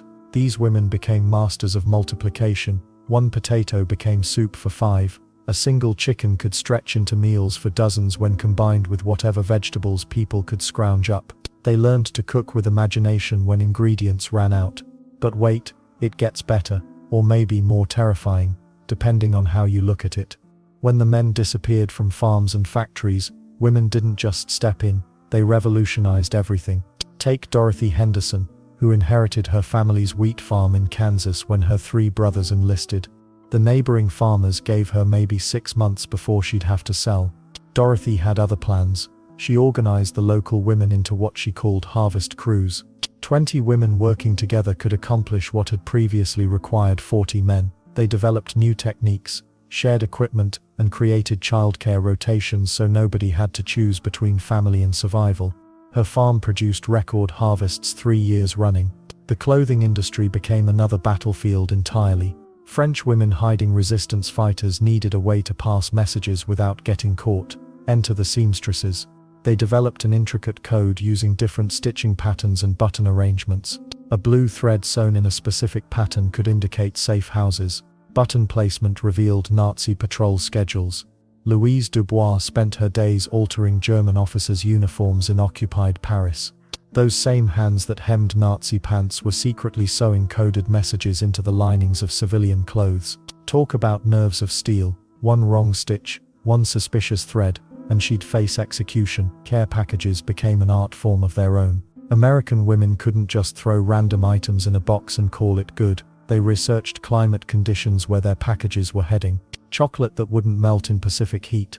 Socks designed for specific types of boots. Letters written on special paper that wouldn't dissolve in tropical humidity. Eleanor Walsh from Detroit created assembly lines in her church basement. Different stations handled different items: dried foods, toiletries, reading materials, small luxuries like playing cards or harmonicas. Her operation grew so efficient that military logistics officers came to study her methods. What's remarkable isn't just what these women accomplished. It's how they accomplished it while dealing with rationing, blackouts, constant fear, and raising children largely alone. They were rewriting the rules of what was possible while the world burned around them. Every package sent overseas carried more than supplies. It carried proof that someone cared, that home still existed, that this nightmare would eventually end. These women were fighting their own war, one stitch at a time, one bowl of soup at a time, one carefully packed box at a time. Their weapons weren't guns or bombs, they were needles and thread, pots and wooden spoons, steady hands and stubborn hearts that refused to let hope die. While their husbands and sons fought visible enemies on distant battlefields, these women waged a different kind of war right at home. And speaking of battles fought close to home, some of the most extraordinary acts of courage came from the youngest among us. While adults fought battles across Europe and the Pacific, children faced their own war. But here's what nobody expected. These kids didn't just hide or cry. They became heroes in ways that would make grown soldiers proud. Take young Pierre in occupied France. This 12-year-old had a job that would terrify most adults. He carried messages for the French resistance, slipping through Nazi checkpoints with coded letters hidden in his school bag. Why did it work? Simple. German soldiers saw a kid with homework, not a courier carrying secrets that could save lives. Pierre walked past machine gun nests like he was heading to math class, which, technically, he sometimes was. The genius of using children as messengers wasn't lost on resistance fighters everywhere. Kids could go places adults couldn't. They asked innocent questions that seemed like curiosity, not espionage. A 10-year-old asking, "Are the soldiers leaving tomorrow?" sounds completely different from an adult asking the same thing. Smart, right? But children's courage went beyond spy games. In London's bomb shelters, kids shared their few remaining toys with other frightened children. These weren't their friends or neighbors, just scared strangers who needed comfort. A teddy bear passed from hand to hand could calm 5 different children in one night. Somehow, these young ones understood that sharing made everyone stronger. The sight of children giving away their most precious possession while bombs fell overhead, that takes a special kind of bravery. Then there's the story that'll break your heart and rebuild it at the same time. Jewish children in the Warsaw Ghetto drew cheerful pictures and left them in hiding spots for other kids to find. Imagine being trapped, starving and still thinking about making someone else smile. These weren't professional artists, just children who knew that hope could be drawn with a stub of pencil. Well, the war effort needed everyone, and children stepped up in ways that shocked adults. British kids organized scrap metal drives, competing to see who could collect the most tin cans and old pots. They turned survival into a game. American children gathered rubber bands and aluminum foil with the dedication of seasoned soldiers. Every bottle cap felt like striking a blow against the enemy, and the weird part is, adults started following the children's lead. When kids showed enthusiasm for helping, grown-ups found their own motivation. Children accidentally became morale officers for entire neighborhoods. Let's not forget the evacuation heroes. When city children were sent to countryside families, many of these young evacuees immediately started helping their host families with chores they'd never done before. London kids who'd never seen a cow suddenly learned to milk them. Makes sense, right? They wanted to earn their place in these new homes. During blackouts, children became unofficial guides for elderly neighbors who couldn't see well in the dark. These kids memorized every crack in the sidewalk, every step, every obstacle. They'd take Mrs. Henderson's arm and walk her safely to the shelter, then go back for Mr. Thompson. Night after night, these young guides made sure nobody got left behind. Some children took on responsibilities that seem impossible today. In bombed-out cities, kids as young as 8 helped clear rubble from streets. They couldn't move the big stones, but they could gather bricks and sweep debris. Their small hands could reach into spaces where adult hands wouldn't fit, sometimes finding trapped people or salvaging important items from destroyed homes. But why were children so effective at maintaining hope? Maybe because they hadn't learned to give up yet. When food ran short, they invented games about imaginary feasts. When schools got bombed, they held classes in basements and bomb shelters. Adults watched these kids adapt and remembered what resilience looked like. The most surprising thing about children during wartime wasn't their innocence. It was their practical wisdom. They understood that crying wouldn't bring back destroyed homes, but building blanket forts might help everyone sleep better. They knew that complaining about rationed food wouldn't fill empty stomachs, but sharing what they had might make the hunger feel less painful. In prisoner of war camps, children of captured soldiers became the camp's unofficial entertainment committee. They organized talent shows, told jokes and put on plays using torn clothing as costumes. Guards who were supposed to maintain strict discipline sometimes found themselves trying not to smile at these performances. These young survivors proved something remarkable about human nature. When everything falls apart, children don't automatically become helpless. Given the chance, they become some of the most resourceful, generous, and brave people you'll ever meet. War taught these children lessons no classroom could provide. They learned that helping others wasn't just nice, it was necessary for survival. They discovered that courage isn't about being fearless, it's about being scared and helping anyway. While children showed incredible bravery on the home front, Allied forces across the globe were demonstrating their own remarkable acts of kindness and support in the most unexpected ways. While children smuggled messages and women knitted scarves for distant soldiers, something bigger was happening in the skies above war-torn Europe. Allied planes weren't just dropping bombs anymore, they were dropping hope. The sight must have been surreal for starving Dutch civilians in 1944. British and American bombers, the same aircraft that had been raining destruction on German positions, suddenly appeared overhead carrying cargo that would save thousands of lives. Instead of explosives, their bomb bays held medical supplies, food packages, and emergency rations. Operation Manna, as the British called it, delivered over 11,000 tons of food to the Netherlands when German forces had cut off all supply lines. The irony wasn't lost on anyone. Instruments of war had become lifelines. But here's what makes this even more remarkable. These missions happened while fighting was still going on. Pilots flying at low altitudes over enemy territory, completely vulnerable to anti-aircraft fire, just to drop soup cans and bread to civilians they'd never meet.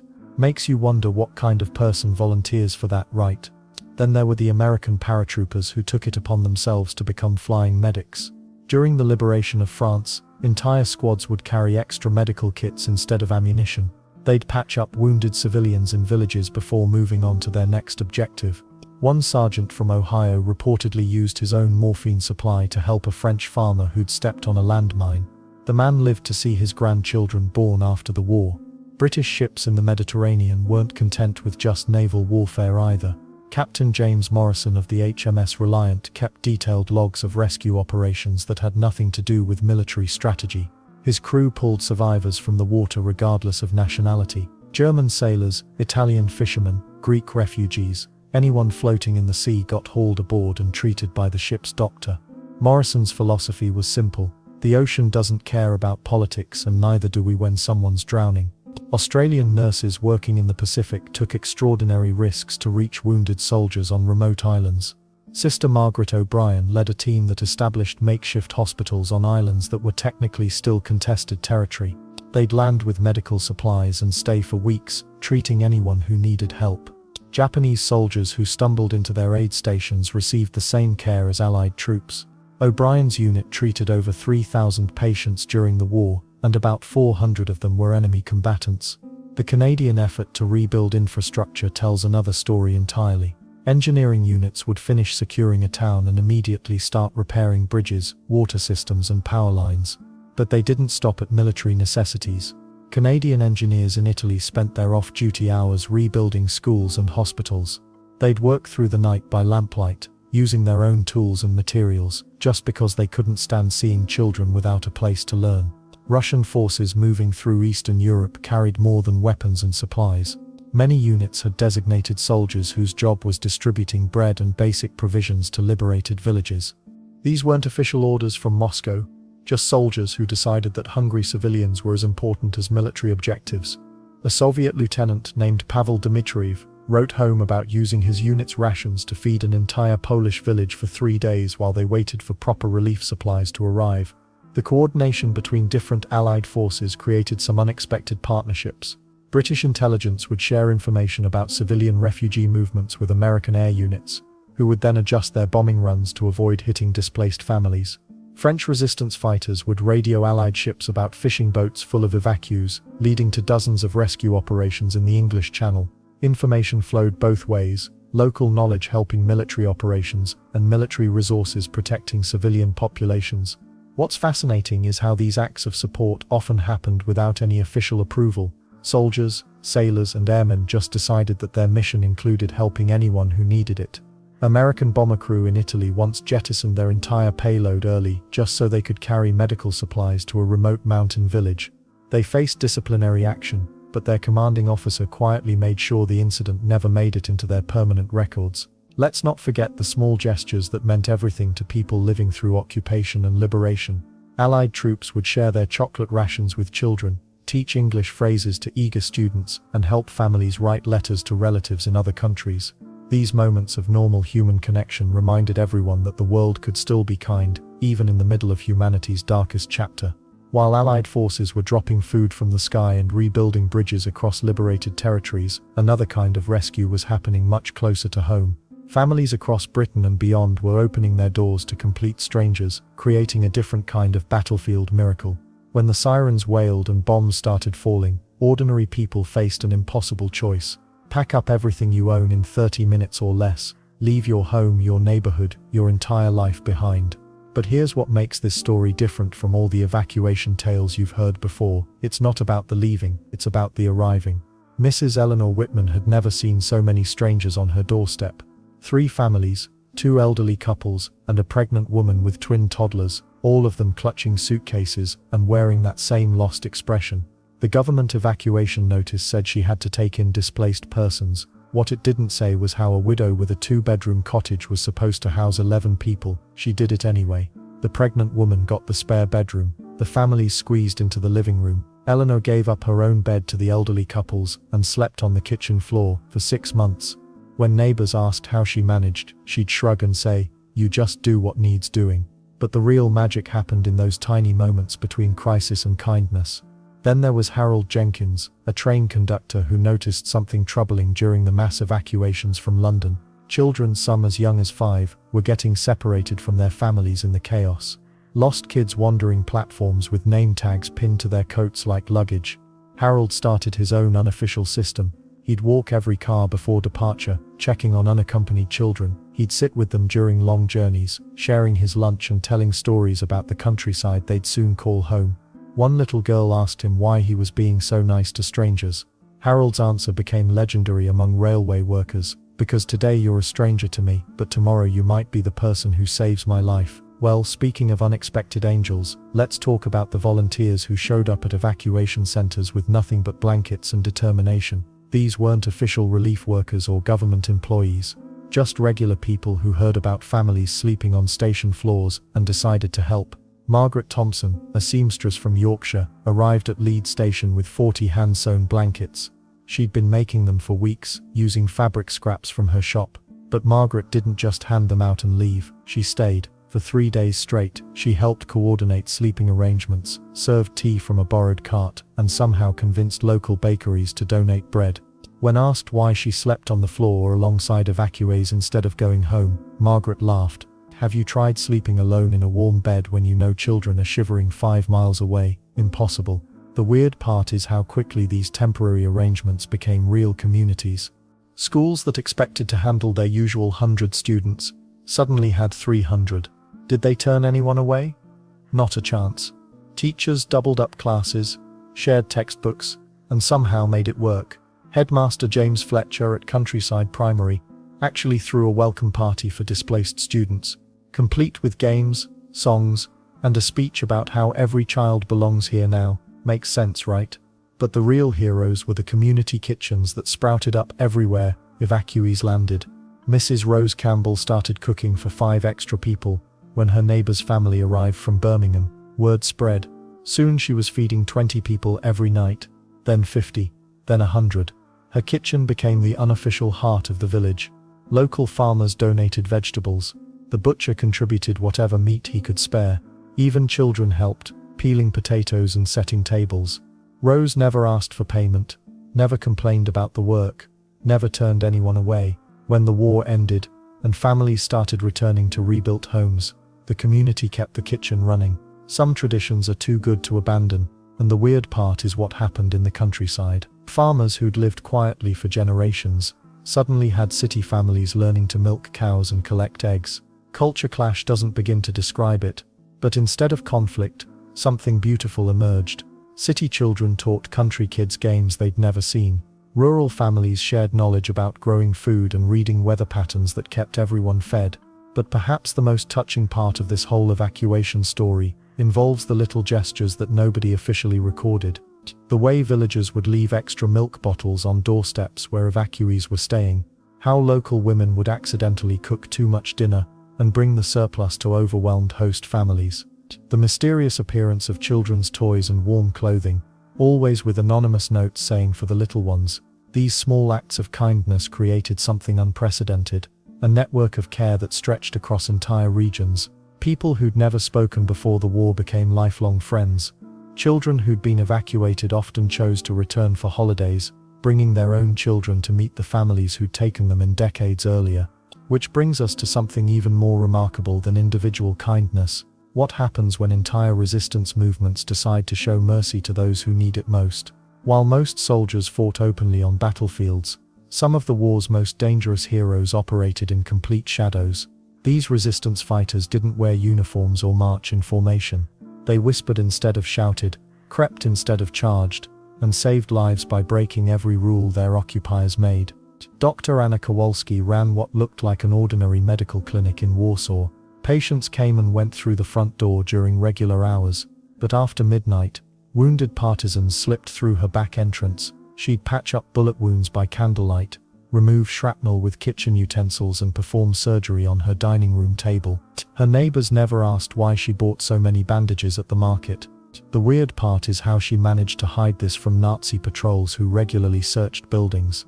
Anna kept fake medical records showing treatments for common illnesses.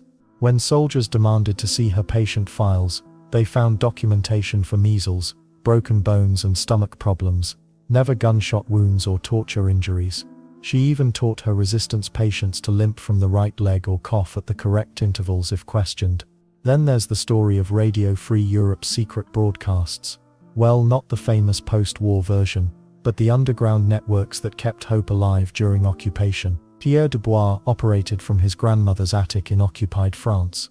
Every Tuesday at exactly 9:47 p.m., he'd transmit coded messages of encouragement across Europe. His opening line became legendary among resistance groups. "The baker still has fresh bread." This meant Allied forces were advancing and liberation was coming. Pierre's broadcasts weren't just military updates. He read letters from separated families, shared recipes for making meals from scraps, and even told jokes to lift spirits. One broadcast featured him reading a love poem from a resistance fighter to his wife hiding in another country. The Gestapo spent months trying to triangulate his signal, but Pierre kept moving between safe houses, broadcasting from barns, basements, and even a church bell tower. Underground newspapers posed their own unique challenges. The Warsaw Ghetto Gazette operated for 3 years under Nazi noses. Editors used invisible ink made from lemon juice, printed on the backs of official German notices, and distributed copies hidden inside loaves of bread. Their most daring issue featured a recipe section, where ingredient measurements were actually battle plans, and cooking instructions contained escape routes. Let's not forget the ingenious methods resistance groups used to create safe houses.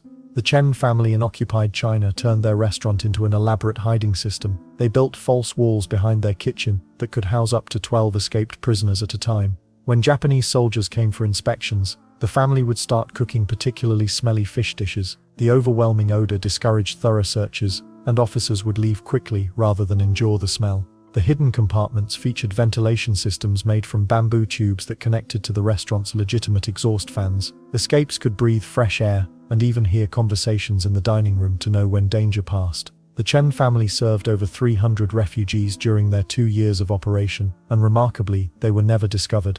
Saboteurs developed almost artistic methods for disrupting Nazi operations while protecting civilians. The Norwegian resistance perfected a technique called ghost delays at German supply trains. Instead of dramatic explosions that might trigger reprisals against local villages, they would loosen just enough bolts to cause mechanical failures miles down the track. Trains would break down in remote areas where no civilians could be blamed or punished. These saboteurs also developed elaborate warning systems for their communities. When Nazi raids were imminent, resistance members would arrange items in shop windows according to predetermined codes. A red scarf in a bakery window meant danger approaching from the north.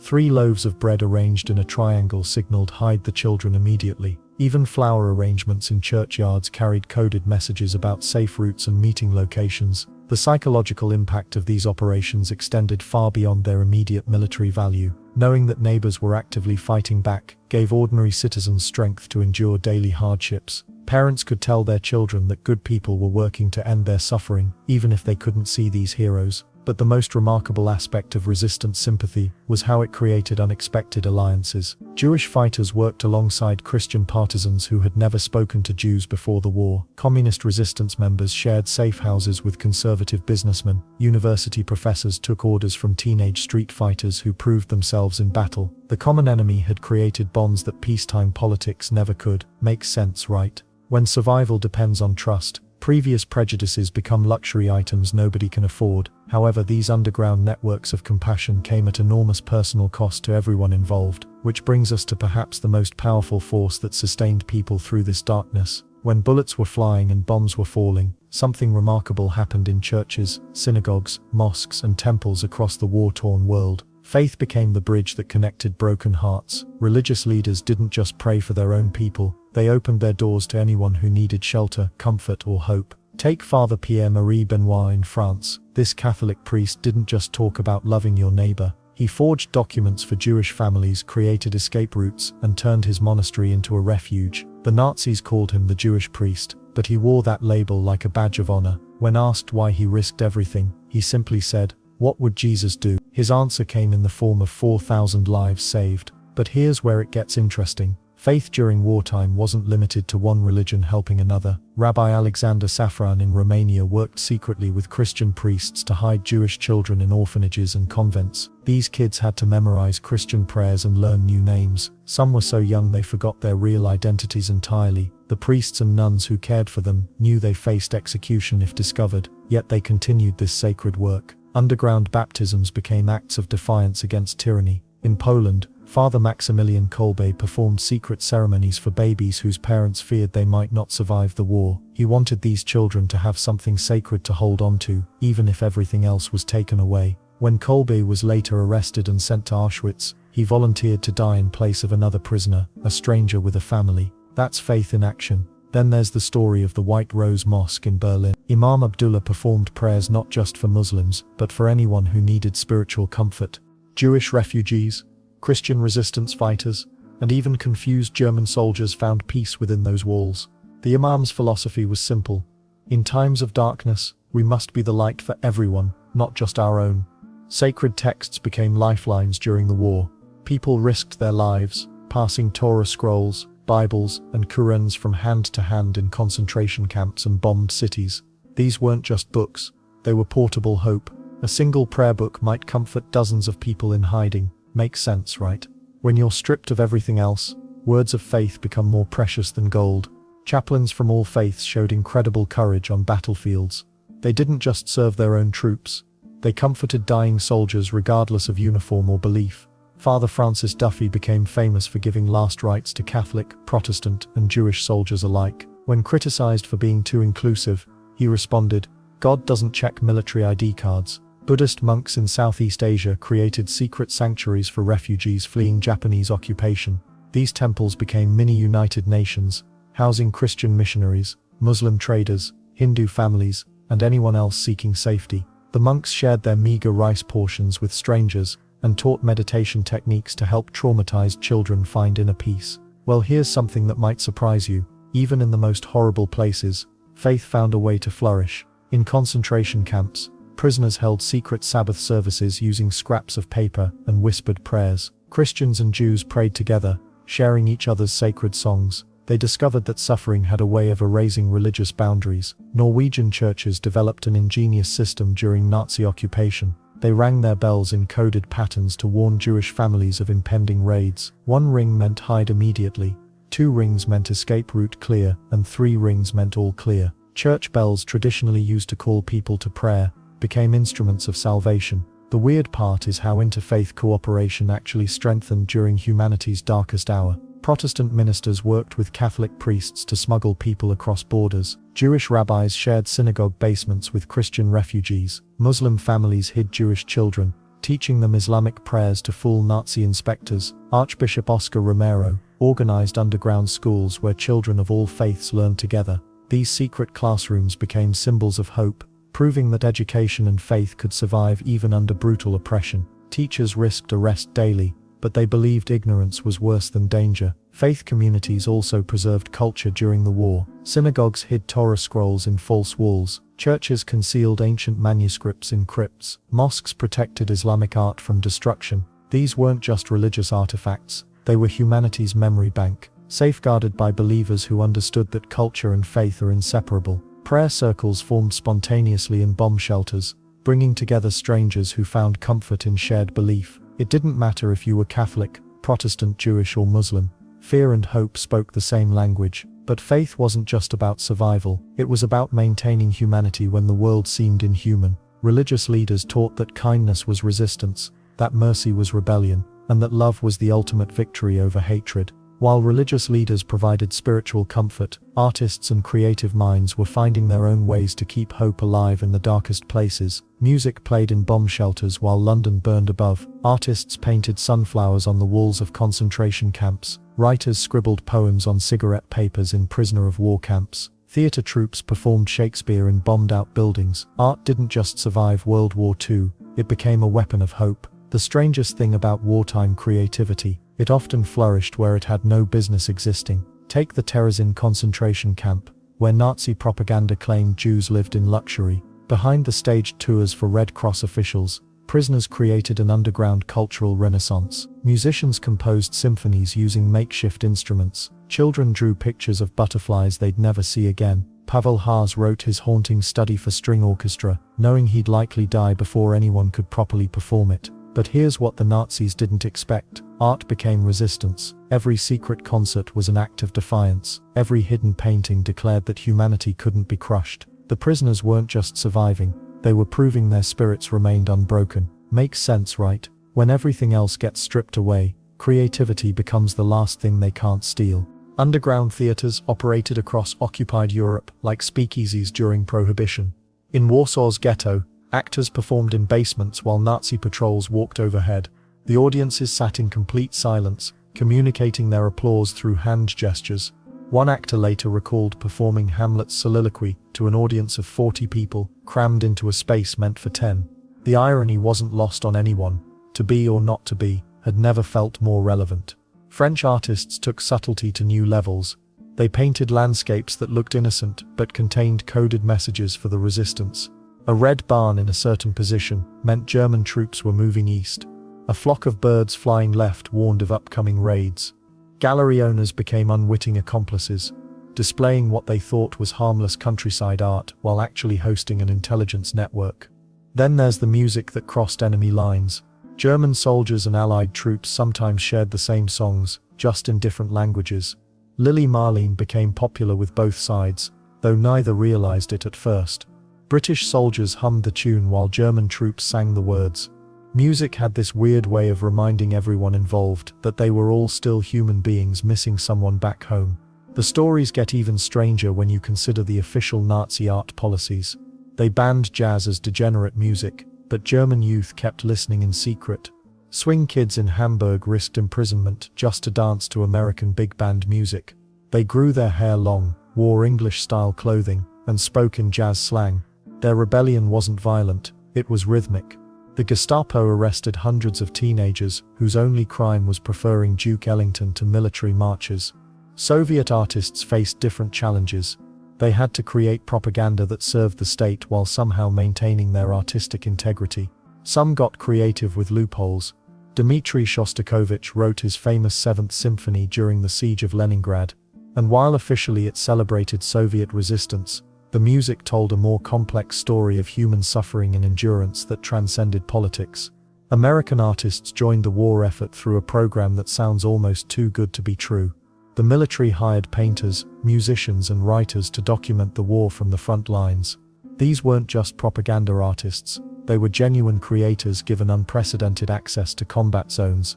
Some painted what they saw in the Pacific Theater while dodging enemy fire. Others composed music inspired by the sounds of liberation as Allied forces freed European towns. Prison camps became unlikely conservatories. British officer Eric Coates organized a full orchestra using instruments crafted from Red Cross parcels and scrap materials. They performed Beethoven using a violin made from a cigar box and strings fashioned from telephone wire. The German guards initially tried to stop these concerts, but eventually became regular audience members. Music apparently transcended the fence lines that separated captors from prisoners. Children's art tells perhaps the most heartbreaking stories. Kids in London drew pictures of their destroyed neighborhoods, but they added rainbows and flowers growing from the rubble. Japanese children in internment camps in America created origami birds and taught other kids traditional songs. These young artists processed trauma through creativity in ways that adult psychiatrists are still studying today. The weird part is how much art actually survived the war. People risked their lives hiding paintings in barns, burying manuscripts in gardens, and smuggling musical scores across borders. They understood instinctively that preserving culture was just as important as preserving lives.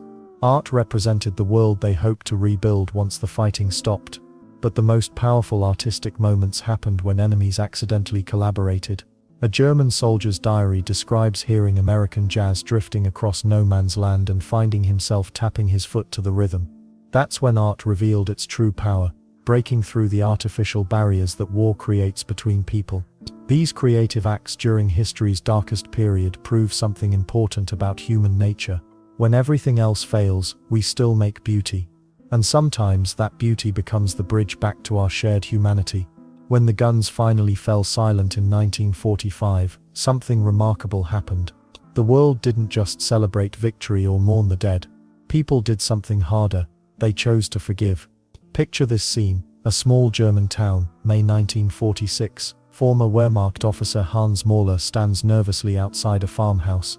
His hands shake as he knocks on the door. Inside lives Marie Dubois, a French woman whose husband died in the German retreat through her village. Hans has traveled 300 miles to apologize face to face. When Marie opens the door, she doesn't slam it shut. She invites him in for coffee. This wasn't a one-off moment. Across Europe, former enemies were meeting to heal wounds that seemed impossible to close. In Normandy, British veteran Tom Harris returned to the very beach where he'd landed on D-Day, but he wasn't there for a celebration. He came with a letter from a German machine gunner who'd been shooting at Allied forces from those cliffs. The German soldier, now a baker in Bavaria, had written, "I was 17 and scared. I shot at shadows not knowing they were boys like me, with mothers who loved them." Harris spent his own money to deliver that letter to the families of men killed in that battle. Then there were the town ceremonies that nobody talks about in history books. Dachau held a memorial service in 1947, where former guards stood alongside survivors, not to excuse what happened, but to face it together. A camp guard named Otto Klein brought flowers for every prisoner who died on his watch. He knew their names, all of them. The weird part is how these meetings often started with the smallest gestures. In Poland, a German grandmother sent knitted mittens to children in Warsaw. She included a note: "My grandson died here. I knit these so other children's hands stay warm." Veterans began organizing their own peace gatherings, long before governments got involved. American GI Robert Chen tracked down the Japanese pilot who'd shot down his plane over the Pacific. Instead of seeking revenge, Chen wanted to understand why they'd both survived when so many hadn't. They met in Hawaii in 1948 and discovered they'd both become teachers after the war. But here's what really gets you. The memorials weren't just about remembering the dead. Towns started building monuments to acts of kindness during wartime. In Belgium, there's a statue of a German medic who died saving Allied wounded. The plaque reads, "Enemy by uniform, human by choice." Families separated by war began the long journey of finding each other again. Jewish survivor Rachel Goldman spent 2 years searching for the Polish farmer who'd hidden her children. When she found him, he was nearly starving. She moved her entire family back to Poland to help him rebuild his farm. Makes sense, right? After witnessing the worst of humanity, people were desperate to prove the best still existed. The reconciliation wasn't always smooth. Some meetings ended in tears and walkouts. Others led to lifelong friendships. A former SS officer and a concentration camp survivor became business partners in New York. They opened a small restaurant together, serving both German and Jewish food. Their motto, "Good food needs no passport." Religious leaders played a huge role too. Priests, rabbis, and ministers started organizing interfaith services where former enemies could pray together. In Rome, a synagogue and a Catholic church held joint services every anniversary of the city's liberation. Let's not forget the practical side of forgiveness. German engineers volunteered to help rebuild bombed British factories. Japanese craftsmen taught Americans new building techniques for homes destroyed in Pacific battles. Former enemies shared knowledge that helped everyone recover faster. Children born during the war became bridges between their parents' old hatreds. A German girl and a French boy, both born in 1944, were pen pals by 1950. Their friendship eventually led to their entire towns becoming sister cities. The most powerful reconciliation happened in cemeteries. Veterans would visit graves of enemy soldiers, leaving flowers and notes. "You were brave too," read one message left by a British pilot at a German airman's grave. "Your mother misses you just like mine misses my brother." These weren't government programs or official policies. Regular people decided that hatred was too heavy to carry forever. They chose to set it down. By 1950, former enemy soldiers were attending each other's weddings, sending Christmas cards across old battle lines and teaching their children that the man who once tried to kill Daddy was now Uncle Fritz from Germany. The aftermath proved something powerful about human nature. When given the choice between revenge and reconciliation, many chose healing. But the work of rebuilding wasn't just emotional. Bodies needed healing too, and the war had taught doctors some incredible lessons about saving lives. After battles end and guns fall silent, the real work begins. Healing the wounded isn't just about bandages and medicine. It's about putting broken people back together, piece by piece. During and after World War II, this healing became an art form practiced by heroes who never made it into history books. Dr. Archibald McIndoe understood something most doctors didn't. Burns weren't just medical problems, they were social disasters. His patients, mostly RAF pilots, had faces melted by cockpit fires. Society would stare. Children would run. McIndoe knew that healing meant more than skin grafts, so he did something crazy. He moved his burn unit to a small English town called East Grinstead and told the locals exactly what to expect. "These men will look different," he explained. "But they're still men." The townspeople listened. When bandaged pilots walked into pubs, nobody stared. When disfigured airmen sat in cafes, waitresses served them with smiles. The whole town became part of the treatment. McIndoe's patients called themselves the Guinea Pig Club. Dark humor, sure, but humor nonetheless. They threw parties in the hospital. They invited local girls to dances. Some even got married right there in the ward. McIndoe encouraged it all because he knew something profound. Healing happens when people feel human again. Then there's the story of therapy animals, though they weren't called that yet. Dogs started showing up in military hospitals, not by official order but because wounded soldiers smuggled them in. A mongrel named Smokey became famous for living in a foxhole with her owner in the Pacific. When he got hospitalized, she visited every day. Other patients started asking for visits too. Smokey would do tricks, sit quietly with crying men, and somehow always know who needed comfort most. Hospital staff noticed something amazing. Patients with regular animal visits healed faster. Their depression lifted. Their pain seemed more manageable. Modern science would later prove what these doctors already suspected.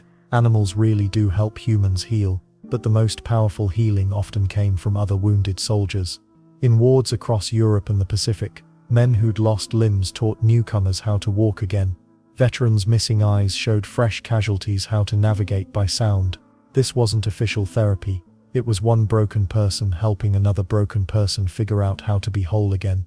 Staff Sergeant John Bradley lost his right arm at Normandy. Instead of wallowing, he became the unofficial cheerleader of Ward 12. He'd roll his wheelchair to new arrivals and crack jokes about his early retirement from applause. He organized poker games using one hand and taught others the tricks. His favorite line, "Hitler took my arm, but he can't take my sense of humor." Bradley's approach worked because wounded soldiers trusted other wounded soldiers. Doctors and nurses meant well, but they hadn't lived it. Bradley had. When he said, "You'll get through this," men believed him because he was getting through it too. Local communities joined the healing effort in unexpected ways. In small towns across America, women organized what they called letter brigades. They'd write to wounded soldiers they'd never met, sharing news from home, family stories, even recipes. Some relationships lasted decades. A few led to marriages. Russian field hospitals developed their own healing traditions.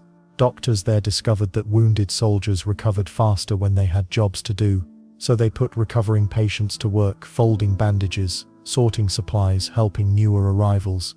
Purpose, it turned out, was medicine too. Japanese healers brought ancient wisdom to modern wounds. They used herbal remedies alongside Western medicine. creating treatment combinations that addressed both body and spirit. Meditation techniques helped soldiers cope with what we'd now call PTSD. Tea ceremonies in hospital gardens gave men peaceful moments amid chaos. The strangest healing story might be Dr. Ernst Ferdinand Sauerbruch in Berlin. This German surgeon treated Allied prisoners with the same care he gave German soldiers. He believed healing transcended politics. His operating room became neutral ground, where enemy wounded received equal treatment. Some of those Allied prisoners later credited him with saving not just their lives but their faith in human decency. Recovery took creativity too. Physical therapists invented games to make painful exercises fun. They used music to help patients relearn movement. They turned rehabilitation into competition. Who could walk furthest, grip strongest, balance longest? Competition gave men something to fight for again, even if it was just beating the guy in the next bed at wheelchair races. These healing innovations spread across all nations, creating a legacy of care that extended far beyond the war's end. But healing the wounded was just one way people survived those terrible years. Sometimes survival meant something even more basic, sharing what little you had so everyone could make it through another day. When the bombs stopped falling and the guns went quiet, a different kind of battle began. The fight for survival, not against bullets or tanks, but against something just as deadly: starvation. Across Europe and beyond, entire populations faced a harsh reality. The war had destroyed farms, killed livestock, and left millions with empty pantries and growling stomachs. But here's where humanity showed its true colors again. In the small French village of Saint-Pierre, baker Henri Dubois made a decision that would keep his neighbors alive. His flour supplies were almost gone. He could have closed his doors, hoarded what little he had for his own family. Instead, Henry opened his bakery every morning at dawn and gave away what bread he could make. Free, no questions asked. The line stretched around the block, old women clutching ration cards, children with hollow cheeks, wounded soldiers still in bandages. Henry served them all until the flour ran out. The twist: his own family often went to bed hungry. His wife Marie never complained. She understood that keeping the village fed meant keeping hope alive. Then there's the story of Captain Wilhelm Fischer, a German submarine commander, who found himself in a British prison camp. The food was terrible, barely enough to keep a man standing. Fischer noticed that some of the younger prisoners were growing weaker by the day. These weren't his countrymen. They were Italian sailors, French resistance fighters, even a few British airmen who'd been recaptured after escape attempts. Fischer started giving away half his daily ration, every single day. His fellow German officers thought he'd lost his mind. Why feed the enemy? They asked. Fischer's answer was simple: they're not the enemy anymore. They're just hungry men far from home. Word spread through the camp. Soon other prisoners were following Fischer's example. The strong shared with the weak, regardless of which flag they'd once served under. Let's not forget the farmers who became heroes with nothing but seeds and soil. In Holland, the winter of 1944 was brutal. People were eating tulip bulbs to survive. That's when Jan van der Berg, who owned a small farm outside Amsterdam, made an extraordinary decision. Instead of selling his potatoes to the German occupiers for a hefty profit, he buried them in his fields and told his neighbors where to dig. At night, families would sneak onto his land with shovels and baskets. Van der Berg would watch from his window, making sure they found the hidden vegetables. He never asked for payment, never kept a record of who took what. His only rule was that families with children got first priority. The Germans eventually caught on. Van der Berg spent 3 months in prison. When he returned, he found something amazing. His neighbors had replanted his fields and tended his crops while he was gone. But the real magic happened in the kitchens. Women across war-torn Europe became alchemists, turning scraps into meals that could feed an army. In London, Mrs. Eleanor Whitman ran what locals called the Miracle Kitchen out of her bombed-out restaurant. Every morning, she'd collect vegetable peels from markets, bones from butcher shops, and day-old bread from bakeries. By evening, she'd transformed these discards into hot soup that fed over 200 people daily. Her secret weapon wasn't just cooking skill, it was organization. She taught other women her recipes using only rationed ingredients. Soon, neighborhood kitchens were popping up everywhere. Housewives became community leaders, teaching others how to make filling meals from practically nothing. And the weird part is, many of these improvised recipes became family treasures, passed down through generations. In the Pacific Theater, American sailors discovered that sharing their K-rations with starving Filipino villagers created bonds stronger than any military alliance. Seaman Bobby Martinez from Texas started a tradition on his ship. Every sailor would set aside one item from their daily rations for local families: rice, chocolate, canned meat, whatever they could spare. The crew initially grumbled about giving away their already limited food, but Martinez noticed something interesting. The more they shared, the more the villagers helped them. Information about enemy movements, safe harbor during storms, even medical herbs when sailors fell sick. Generosity became a survival strategy. Makes sense, right? Sometimes the smallest acts created the biggest impact. In a bombed-out school in Berlin, teacher Anna Schultz used her own bread ration to make victory sandwiches for her students, just thin slices with whatever spread she could find. But she presented them like a feast, complete with makeshift napkins and encouraging words about better days ahead. These shared meals did more than fill empty stomachs. They reminded people that civilization hadn't completely collapsed, that kindness still existed, even when everything else seemed lost. While ordinary people were creating these small miracles of generosity, something even more remarkable was happening among those who held power during the war's darkest moments. Leadership during wartime often reveals the strangest contradictions in human nature. When we think of World War II's most powerful figures, we expect clear lines between good and evil, but history has a funny way of making things complicated. Adolf Hitler, the man responsible for unimaginable suffering, once intervened to save a Jewish officer from persecution. The officer was Ernst Hess, who had served as Hitler's commanding officer during World War I. When Nazi officials moved to arrest Hess in 1935, Hitler personally stepped in. He declared Hess off-limits and helped him escape to Switzerland. The twisted logic: Hitler claimed he owed his former commander a debt of honor from their trench warfare days. Evil leaders sometimes carry unexpected pockets of personal loyalty. Then there's Erwin Rommel, the Desert Fox himself. British commandos captured during his North African campaigns expected brutal treatment. Instead, Rommel often ordered his men to give prisoners proper medical care and decent food. He regularly visited wounded enemy soldiers in field hospitals, asking about their families back home. During one particular incident near Tobruk, Rommel personally ensured that captured British officers received the same rations as his own staff. They fought bravely, he told his aide. Courage deserves respect regardless of the uniform, but the surprises don't stop with German generals. Winston Churchill, known for his fierce wartime rhetoric, spent countless hours writing personal thank you letters to civilian rescue workers. After particularly devastating bombing raids, Churchill would sit at his desk until dawn, penning individual notes to firefighters, ambulance drivers, and shelter volunteers. His secretary once complained that these letters were taking too much of his precious time. Churchill's response: "These people risk their lives while I give speeches. The least I can do is thank them properly." Japanese military culture emphasized absolute obedience to orders, yet some officers quietly defied the most brutal commands.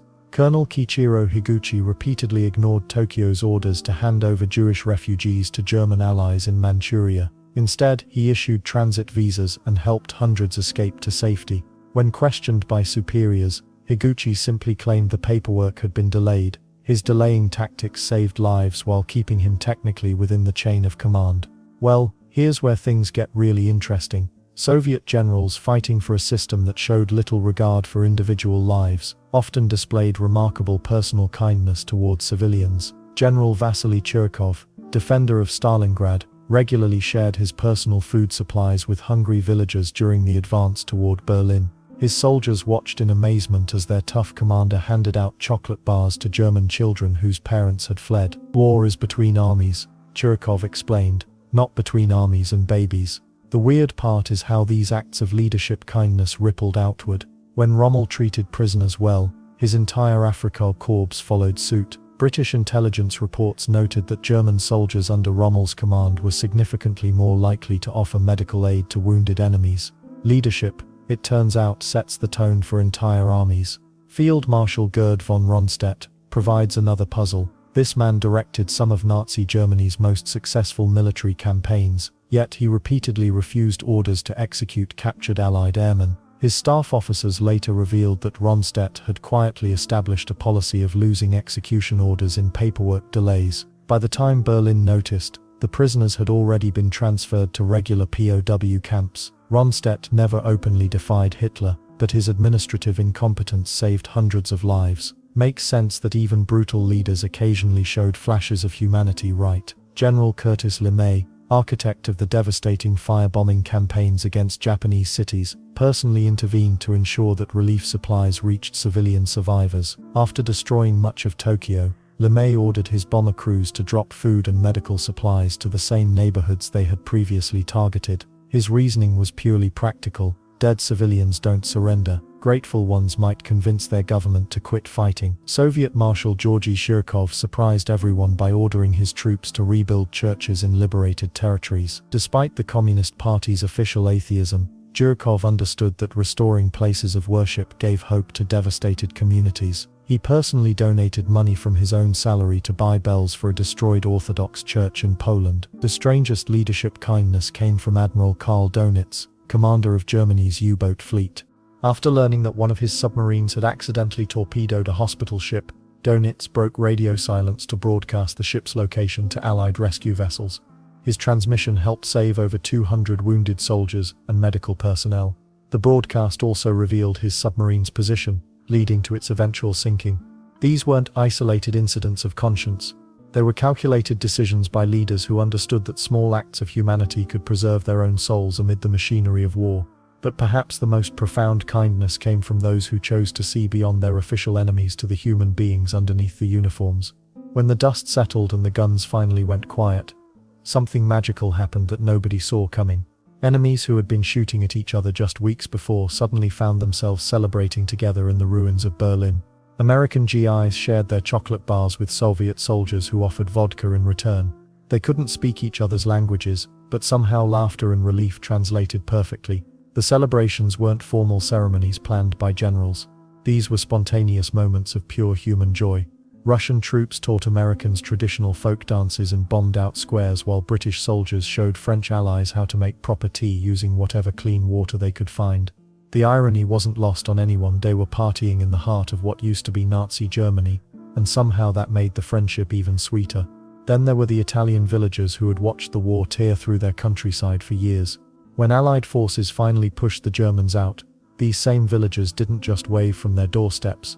They invited exhausted soldiers into their homes, sharing precious wine they had hidden from occupying forces. Some of these bottles had been buried in gardens or walled up in cellars for the entire war, waiting for this exact moment. What's remarkable is how quickly former enemies became friends. German prisoners of war worked alongside American engineers to rebuild bridges they had destroyed during their retreat. Japanese soldiers in Allied custody helped tend victory gardens that would feed local communities. The transformation happened so fast it would make your head spin. But the real bridges being built weren't made of stone or steel. They were made of understanding. British pilots who had bombed German cities found themselves helping German civilians dig out from the rubble. The same hands that had dropped bombs were now pulling survivors from collapsed buildings. Talk about a complete turnaround. Love stories bloomed in the most unexpected places too. French resistance fighters fell for American paratroopers.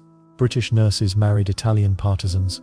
Norwegian women crossed oceans to start new lives with Canadian soldiers they'd met during liberation. These war brides didn't just change countries, they changed the entire definition of what it meant to be enemies. The funny thing is, many of these friendships started over food. A Hungarian cook showed Soviet soldiers how to make goulash using military rations. Dutch farmers taught British troops the secret to growing vegetables in bombed soil. Polish refugees shared bread recipes with American quartermasters who had been struggling to feed displaced persons. Apparently, the way to international friendship really is through the stomach. Children played the biggest role in bringing people together. German kids who had been taught to fear Americans were soon playing baseball with GI instructors. Japanese children learned English songs from Australian soldiers. Italian orphans taught French troops how to kick soccer balls made from bundled rags. Kids have this amazing ability to see people as people, not as uniforms or flags. Even the language barriers couldn't stop these connections. Soldiers developed their own universal vocabulary of gestures, drawings, and shared experiences. A British medic and a Russian nurse could communicate perfectly while treating patients using nothing but pointing and medical knowledge. Sometimes understanding goes way deeper than words. The strangest friendships formed between people who had tried to kill each other just months earlier. A German U-boat captain helped Allied forces map underwater mines he had laid. A Japanese fighter pilot taught American airmen about wind patterns over the Pacific. These weren't official orders from command. These were personal choices to help instead of harbor grudges. Local populations played matchmaker without even realizing it. Belgian families invited both American and British soldiers to the same dinner tables, forcing allies who had never worked together to share meals at stories. Swiss civilians organized dances where soldiers from different countries had to partner up with each other's dates. Nothing breaks down barriers like stepping on someone's toes while trying to waltz. Musicians created the soundtrack for this unlikely friendship. Harmonicas, accordions, and voices blended together in languages nobody fully understood but everybody felt. A Russian balalaika player might team up with an American harmonica player and a French accordion player to create something completely new. The music belonged to no single country. It belonged to peace itself, but perhaps the most touching bridges were the ones built through shared grief. Soldiers who had lost friends helped other soldiers who had lost friends, regardless of which side they had fought for. The pain of loss created a common language that needed no translation. Grief became the foundation for understanding. These weren't just temporary celebrations that faded when the hangover wore off. These friendships lasted decades. Veterans would return to visit the families who had sheltered them. Former enemies became pen pals, godparents to each other's children, and lifelong friends who proved that humanity could triumph over hatred.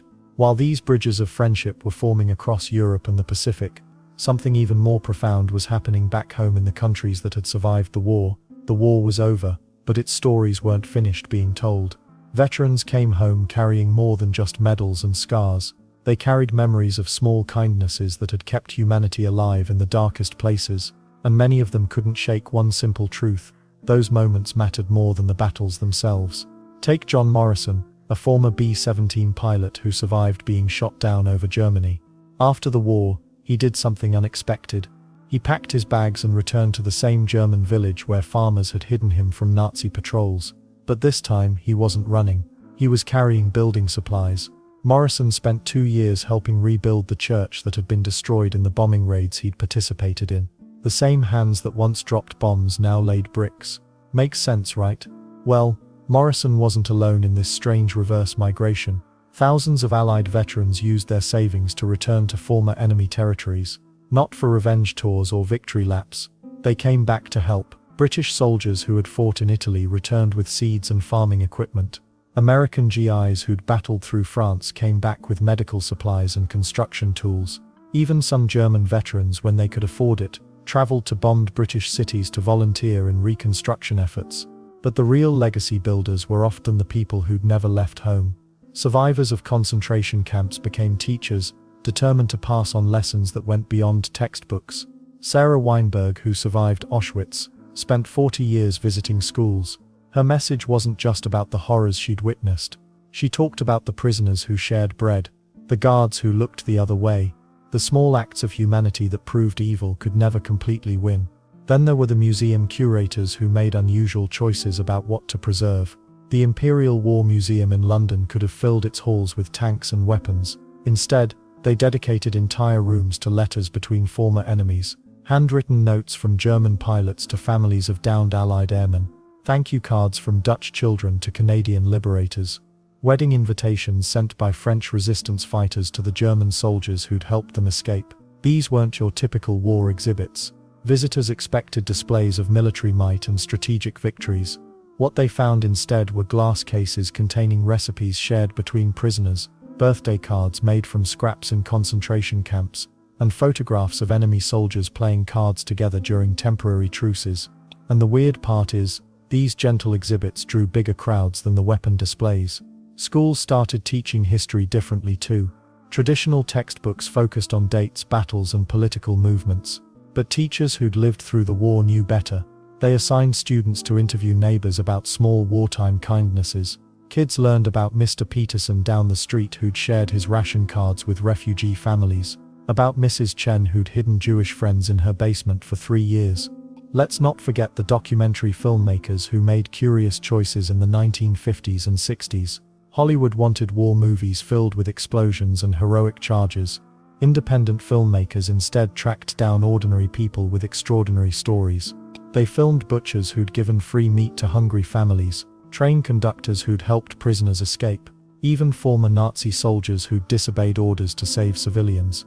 These documentaries rarely made money, but they preserved something more valuable than box office success. They captured the voices of people who proved that individual choices mattered more than government orders. War brides played an unexpected role in spreading these stories too. Thousands of women who'd married soldiers from other countries became living bridges between former enemy nations. Japanese women who'd married American GIs brought stories of kindness to skeptical American communities. German women who'd moved to Britain shared tales of Allied soldiers who'd protected German civilians during the occupation. Their children grew up bilingual in more than language. They spoke both the official history of national conflicts and the whispered history of personal kindnesses. But why did these legacy efforts matter so much? Because they proved something that politicians and generals often forgot. Wars might be won by armies, but peace is built by individuals who remember that enemies are just neighbors they haven't met yet. The most powerful legacy builders weren't famous historians or government officials. They were ordinary people who'd witnessed extraordinary kindness and refused to let those moments disappear. They understood something that's easy to forget. The stories we choose to remember shape the world we choose to build. These preservation efforts created something unexpected, a parallel history that ran alongside the official military records.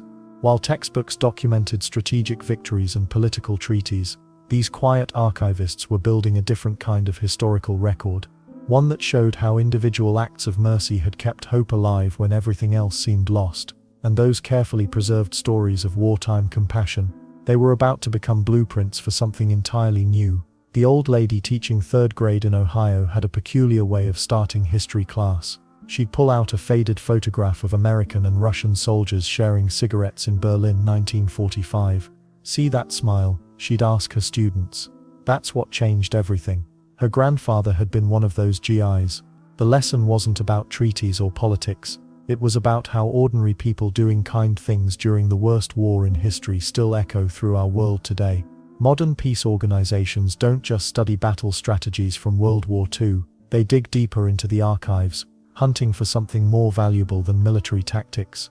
The United Nations keeps detailed records of every act of compassion they can find from the war years. Why? Because those small moments of humanity became the blueprint for how nations learn to work together. When diplomats get stuck in heated negotiations, they sometimes pull out these stories, a reminder that enemies can become friends over a shared meal and a song. The weird part is how these tales spread faster than wildfire through today's social media. Remember that German pilot who guided the damaged American bomber to safety? His great-grandson found the story on a history website and tracked down the American crew's families. They met in 2019, 74 years after the war ended. Two families from opposite sides of an ocean shared dinner and laughed about their grandfather's unexpected friendship. Then there's the matter of how world leaders handle crisis today. Angela Merkel, Germany's former chancellor, kept a particular book on her desk. It contained letters between German and Allied soldiers after the war ended. She'd reference it during tough international meetings.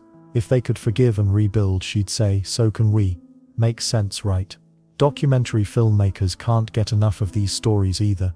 Netflix, HBO and the History Channel compete to find the most incredible tales of wartime kindness. But here's what's fascinating. The most popular documentaries aren't about the big names or famous battles. Viewers want to hear about the Dutch baker who saved 17 Jewish families or the Japanese nurse who treated American prisoners with dignity. These stories get millions of views because they remind us what humans are capable of when they choose compassion over hatred. Let's not forget how schools around the world have completely changed their approach to teaching World War II. Instead of focusing solely on dates, battles and body counts, teachers now dedicate entire weeks to studying acts of mercy and kindness. Students in Germany learn about Oskar Schindler alongside their own neighbors who hid refugees. Japanese classrooms discuss the soldiers who defied orders to protect civilians. American kids hear about the Christmas Eve miracle where enemies became friends over a shared meal. Well, the ripple effect goes even further. Modern military training now includes courses on humanitarian conduct based directly on World War II examples. New recruits study how medics treated wounded enemies, how prisoners shared their meager rations, and how soldiers risked court-martial to protect civilians. The Pentagon keeps a special collection of these stories for officer training programs. Countries that were bitter enemies during the war now celebrate their shared history of kindness. Germany and France built a memorial together, honoring the French citizens who helped German deserters escape Nazi punishment. Japan and Australia jointly fund a museum displaying letters between former prisoners of war and their guards, written decades after the conflict ended. These aren't just feel-good projects. They're diplomatic tools that prevent future conflicts. But why do these particular stories have such staying power? Psychologists who study collective memory have an interesting theory. During World War II, people expected the worst from human nature. When small acts of decency appeared in the middle of absolute horror, they shone brighter than anything else.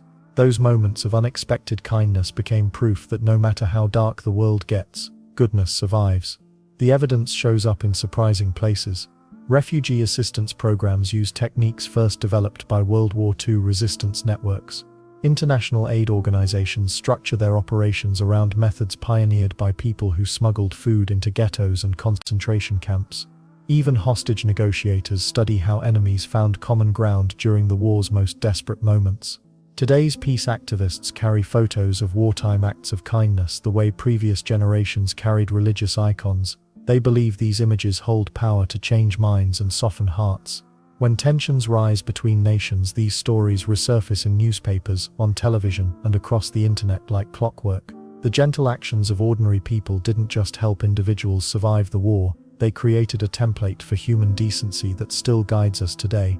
Every time someone chooses kindness over cruelty, they're continuing a conversation that started in bomb shelters, prison camps, and battlefields over 80 years ago. Those small acts of courage and compassion became the foundation for the world we're still trying to build.